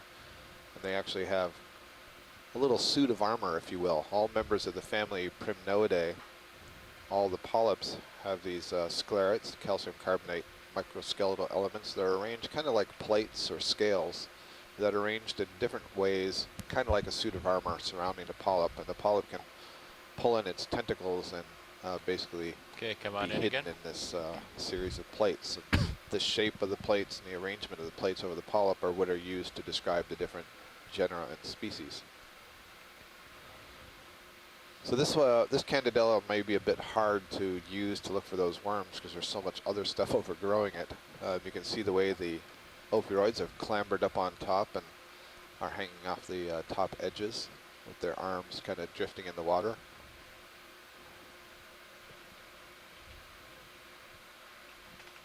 Trying to look at a central disc. I don't think that's necessary, but if it's easy to pan over, we can. I think we have a, yeah, they're very pretty. Yeah, so that's great. I think we have a pretty good sense of what the Ophiroids are that live on these Candadella, but that's a gorgeous image and better than we've seen. There's a worm in there. Yeah, I've seen a couple of worms. These, they look a little bit larger than the ones that I'm looking for. Actually, that thing right in the center of the screen that's wrapped up, I'll bet that is an Pleopods.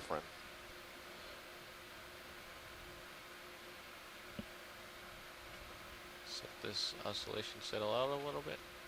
I could come down a little bit and get rid of some of that for you. I'm 20 above. Yeah, yeah. It's very interesting that the average ROV pilot is quite tall. And their head is positioned right in front of me. No, don't.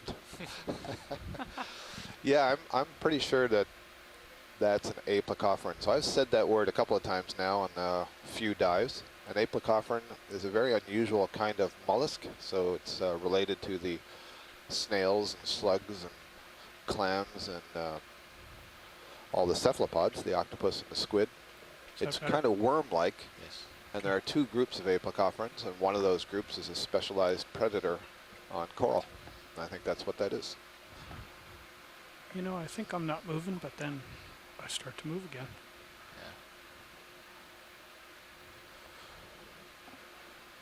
Yeah. And a nice view of a squat lobster, a Galatheid crab. Okay, coming left a little bit.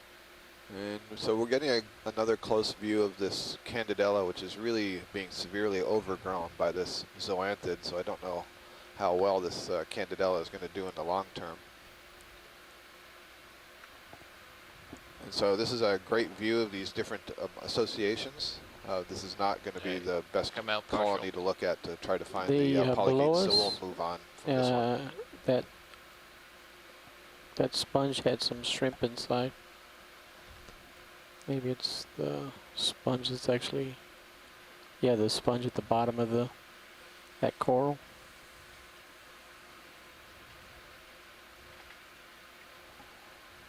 You have to be a little bit more specific. The white sponge at the base of the coral, right at the base. I think you mean just next to the bright yellow? Is that what you mean? Below the coral we were just looking at? Center screen. Yeah. Okay, come on in. You can see the pink starting to show up. That's a shrimp head. There are several of these guys inside. So I was noting earlier that in some of these glass sponges that have this elaborate shape and folds and tunnels and so on, that there are various organisms that will be crawling in and among it. We see a shrimp here perched on the outside, and I see a variety of much smaller crustaceans crawling around. Those are likely amphipods. All right, come on out, Roland. I also see a little skeleton of a bamboo coral peeking through there. So lots of life sort of piled on top of one another there. Different kinds of sponges, coral, zoanthids, brittle stars, squat lobsters, shrimp, amphipods. I saw some hydroids, bamboo coral, all in that one little clump. And I'm sure there was more that we didn't see.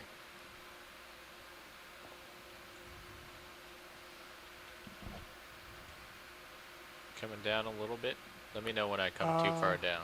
I wouldn't go any much further down. Okay. I'm already as close to that ridge as I want to get. Yeah, you're very close to that. I just want to try to get this purple if that's possible. Right on the edge of the screen, on the right side edge of the screen, is another Candadella colony.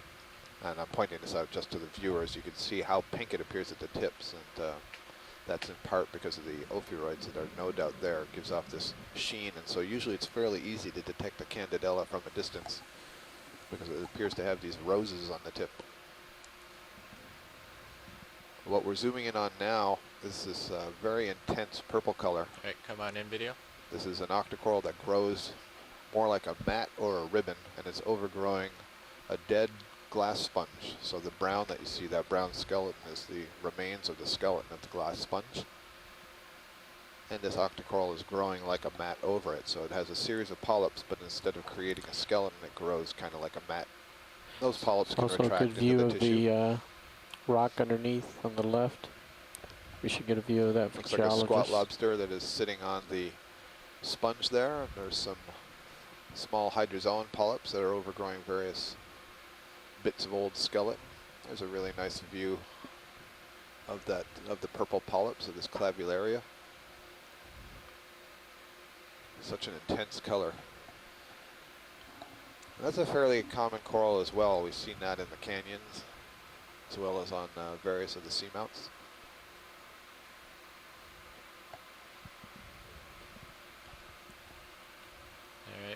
A couple of different color sponges in there. We got the pink in the background, the white in the foreground, and the yellow on the right and the left. Staining. I think there's a small squat lobster on it. Is this of interest to you, Scott? I think, Susan, are you interested in seeing that orange staining? Down there, we can take a look at it. I suspect it's more of this sort of iron oxyhydroxide class of minerals that forms on surfaces, and iron precipitates out of seawater. And again, we've been seeing these patterns sort of on the past two seamount dives we've done. It looks again possibly like where there was a holdfast or some sort of organism was involved in maybe protecting that area from more manganese growing on the top. Alright, come on out, Roland. Moving, ascending and lateraling starboard. Copy, ascending. There's a little bit of a crack running along here. I wonder if this part of the face is soon to also fall down into the depths. Nice view looking out here to the starboard. So right now we're pointed towards the southwest. The heading is 229 degrees. That's the angle that you're seeing, and that is looking upslope. Upslope here is moving towards the southwest as we climb this north face of Gosnold Seamount. Call it out if you want to move. I think we can, depending on what science wants to do, we can start moving along here. Yeah, I think we're ready to go. You gonna stay right along the top of the ridge? Yeah, I'll come up, but it's going to be 10 minutes before we start to move. So. Looks to me like the axis of the ridge is about 15 degrees left of Sirius right now. Okay, video. Maybe 10 degrees. What were you saying, Todd? That if we went there you go. Pretty much 230. 230 is the edge of it, though, is maybe 20 degrees to your right. The strike of it. So what do we want to try to do? Get up on top of it with Sirius, or stay off the edge like we are now? Staying off the edge would be better. Okay, well then maybe we should do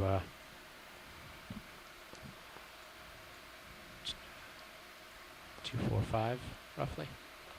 Pilot, can I talk to you, or are you involved in these? That still you can talk to me.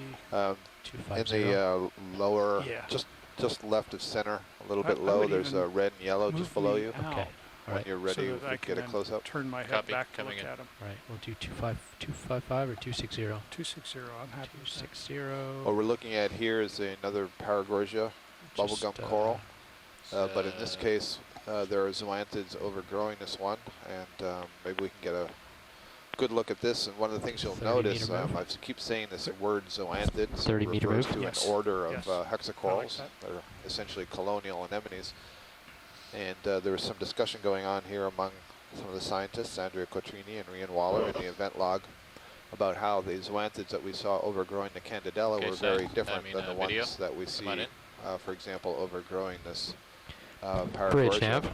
Very different color and size. And so it's interesting. In fact, you can see it right here, I think. Yes, Bridge, I'd like to request a ship move. There are zoanthids all over bearing that colony. 260. And on the right, there's a different one that's a brighter 30 yellow. meters. And so perhaps there's some host specificity there that these zoanthid larvae, that was when they 30 settle, meters, have 30 a choice meters. of what kind of colony Yep, it is. 260.1. Thank you, Rich. But in this colony, the bubblegum coral itself, that is the organism, the animal that created the skeleton, is the red stuff. When you're ready. The ship is going to be moving in a moment. moment. Is the parasitic form that's overgrowing that red colony. And then you get a really nice view there of one of these associated Ophiroid brittle stars that is a close associate with Paragorgia. And you notice that its color is quite similar to the red. I don't know if that has anything to do with eating some byproducts of that coral or some sort of coincidence. I mean, I don't think it's exactly a coincidence because you don't often see those colored Ophiroids on other kinds of corals. They're often usually just on Eridigorgia. Need to get set up again. Andrea Cortrini is noting that you see this association, and I think she's referring to the zoanthid in the Paragorgia in Woodard Canyon off of Ireland too. Andrea was on a cruise exploring some of the canyons off of Ireland earlier this year, and so she saw this association up there. So this is across the North Atlantic then. Very nice, thank you. Sea spider below it. Yeah, I saw that. Is that the red one? What? Yeah. That was on the rock? Yep. If that's a sea spider, it's a really interesting color. And you are absolutely right. There's a pycnogondid sea spider, red in color. It's a fairly large one, so it's different than the one we saw earlier today. His head is on the right side there, kind of pointing at 2 o'clock. You see it's got a long tube coming off that end. That's the proboscis that it uses to insert into the polyps of different kinds of cnidarians and basically suck out their innards for its food. Yeah, can you can also see from that view that there's basically no body. It's so thin. Come back in. Just such an odd animal.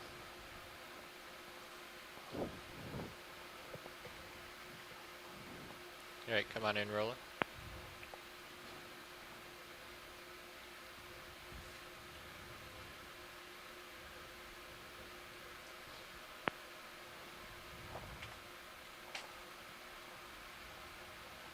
Yeah, hold that.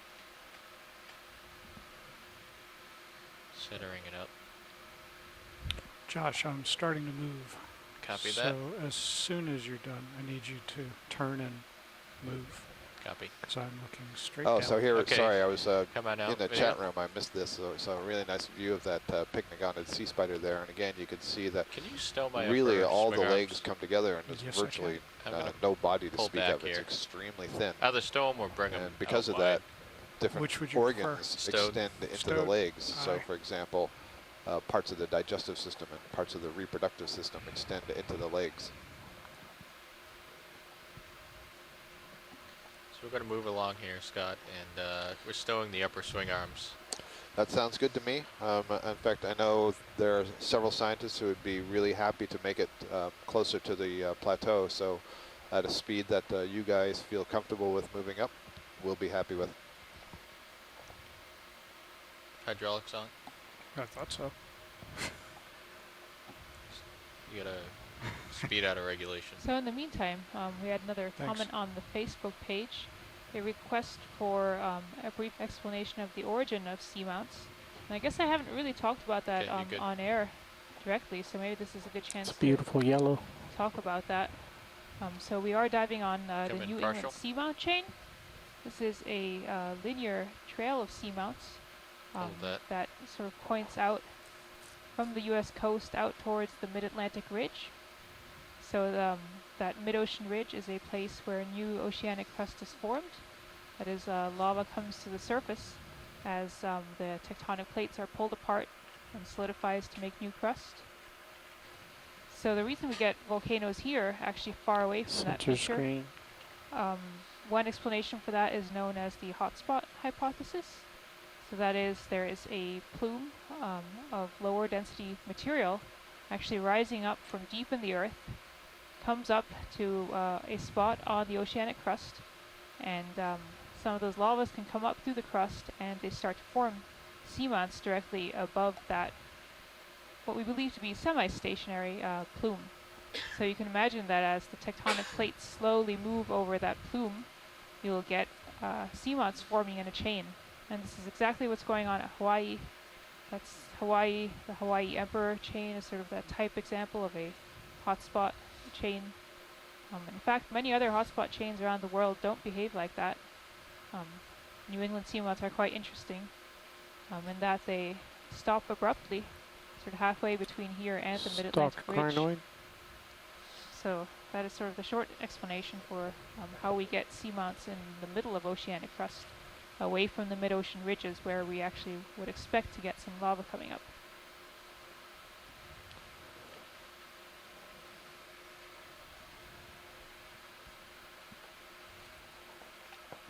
current is whipping by.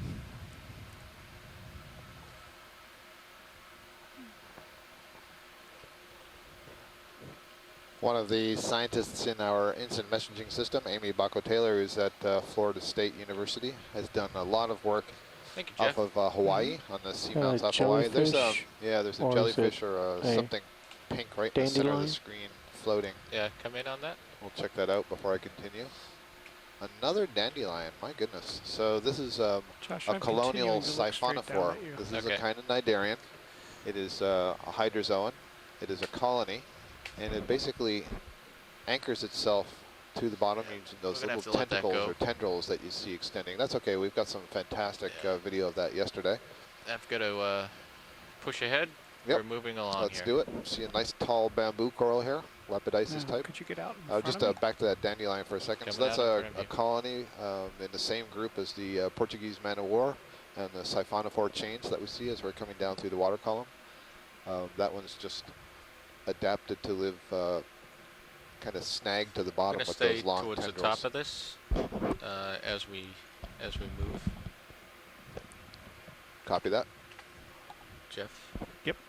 So I was telling you about Amy Bacco-Taylor, who's done a lot of work up around Hawaii, the Hawaiian Islands, the Northwest Hawaiian Ridge, and the seamounts there. And she says that you also see an association of those zoanthids with a corallium around Hawaii. And she was noting that the zoanthids that we saw, and here we see some just below us here. Again, you see that bright yellow-green sponge, and then just below that there's a color of a mix of red, pinkish red with yellow on it. So the yellow are the zoanthids that we're discussing now. And she let us know the likely name of the genus for these zoanthids, and a few of us didn't believe it at first. Checked it out, and it is true, and so I'm about to say it on the air. Bubblegummazoanthus. Bubblegummazoanthus.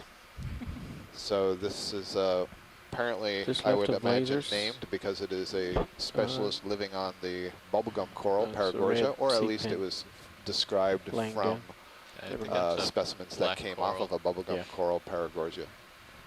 It's unknown yet whether they also are found on other colonies. I'm beginning to not like the way the tether's laying, so I'd like Sirius to get out to the right.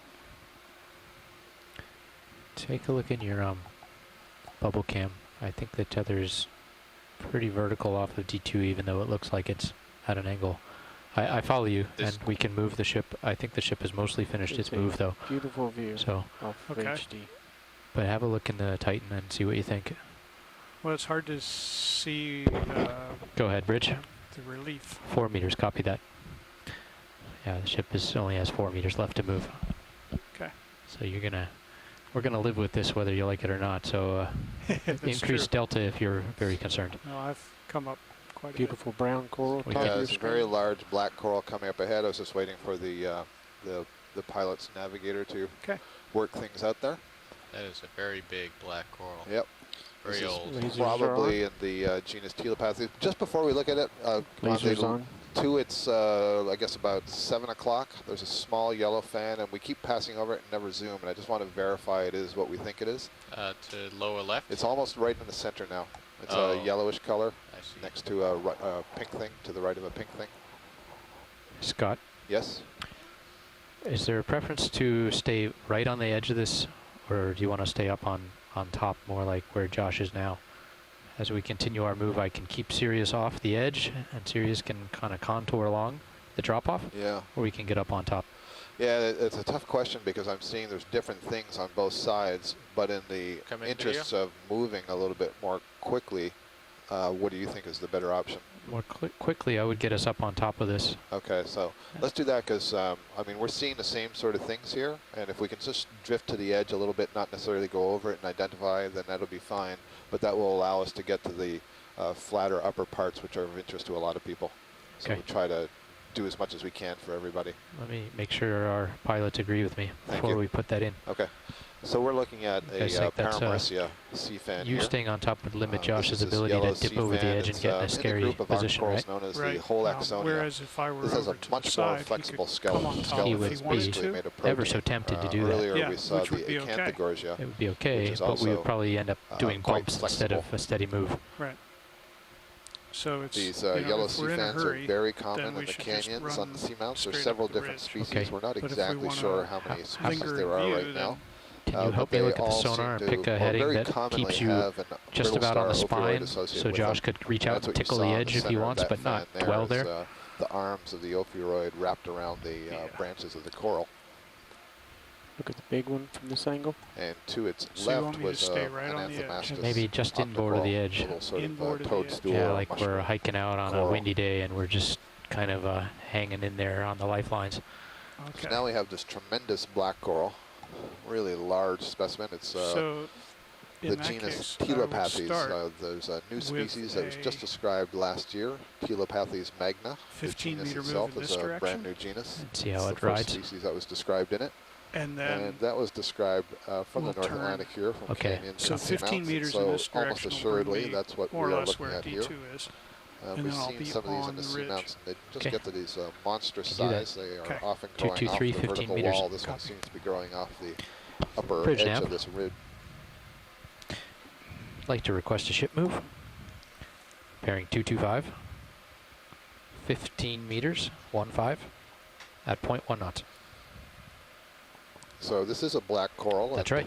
You see that the tissue is orange colored, the skeleton would be black, and all of the black corals that we've been seeing today have this sort of orange color to them, but not all black corals are orange. Some are white, some have actually yellow tissue, and there's even one that has a greenish tissue. But all the ones we've been seeing today, I believe, actually that's not true, I was going to say belong to the same family, Schizopathidae, but I believe Storopathes is a Cladopathidae. There we go, nice close-up view of the polyps. You can see the currents shaking those polyps. We believe the current is coming from below, up from that wall and sweeping over the rim here. The tentacles of these polyps look a little bit fat, little stubby fat tentacles. And I've said a couple of times now, these polyps are kind of stretched out along the branch, so sometimes it's a little weird to see where, where the mouth is, but they're on a little raised kind of wart-like structure. It's called the hypostome. We're going to be making a pilot change here. Our depth is 1,968 meters. Temperature in the water column is 3.83 degrees Celsius. And we are on Gosnold Seamount. This is live video coming to you from the bottom of the ocean on this Sunday afternoon. So what's our heading, Jeff? 225. 225. Yeah, but you can stay right there. This is the first ever exploration of Gosnold Seamount.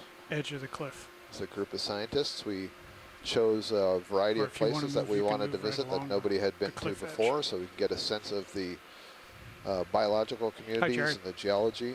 See what sort of surprises were in store for us. Let's come in here. Excellent, thank you. What sort of hypotheses and questions they might generate that we could use to formulate future proposals for trips back here to study this more thoroughly. This is kind of interesting. We have an urchin, an Echinus-like urchin that seems to have crawled up something. Is feeding on what looks like used to be maybe a Paramercia, with most of the tissue gone. I see a few of the polyps there are still kind of scrunched up, maybe trying to save themselves from what might be feeding here by the urchin. I'm not sure if it's feeding directly on the coral or if it's feeding on fouling organisms that have grown on that coral. You can also see two different brittle stars on this coral. The spiny one, which is the Ophiocanthus, which is kind of an indiscriminate climber. It'll climb up over pretty much anything. But just below that, you can kind of see the more pink, tightly coiled arms. That's the Ophiroid that's more typical of a Paramercia colony. So this looks like it might just be hanging on for its life, this Paramercia. All right, video. Huh. You're very happy. cool.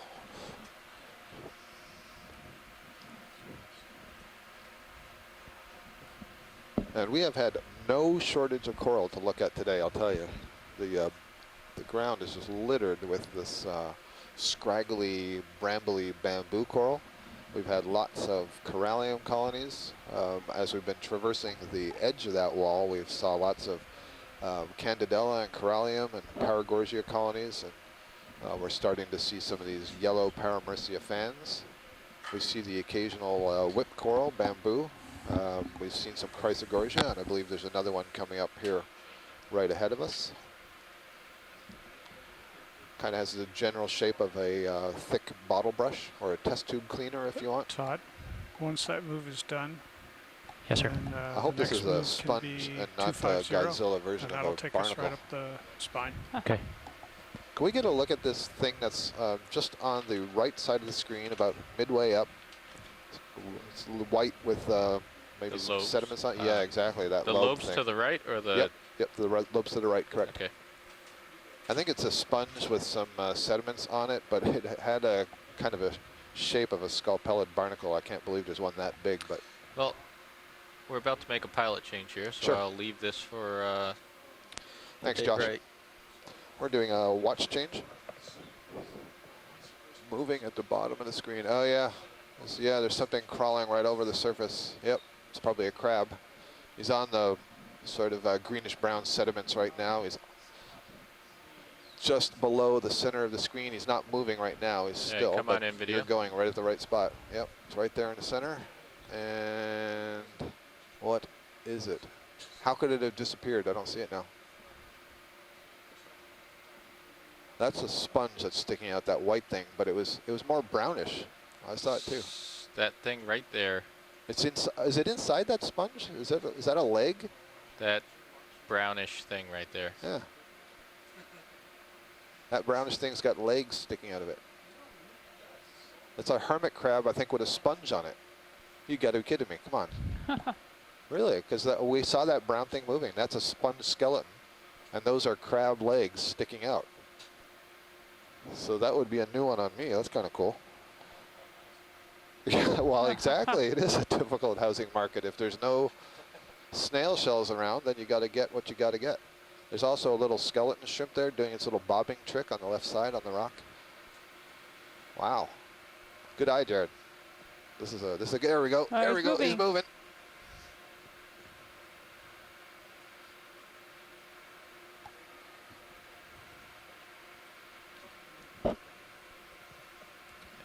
Come out partial. Well, that was cool. Crab saying nothing to be seen here, just a dead sponge. Move along. Huh. Well, there you go. You see something new every day. I love it. Nope. Uh-oh. Prop wash. I know what you're doing.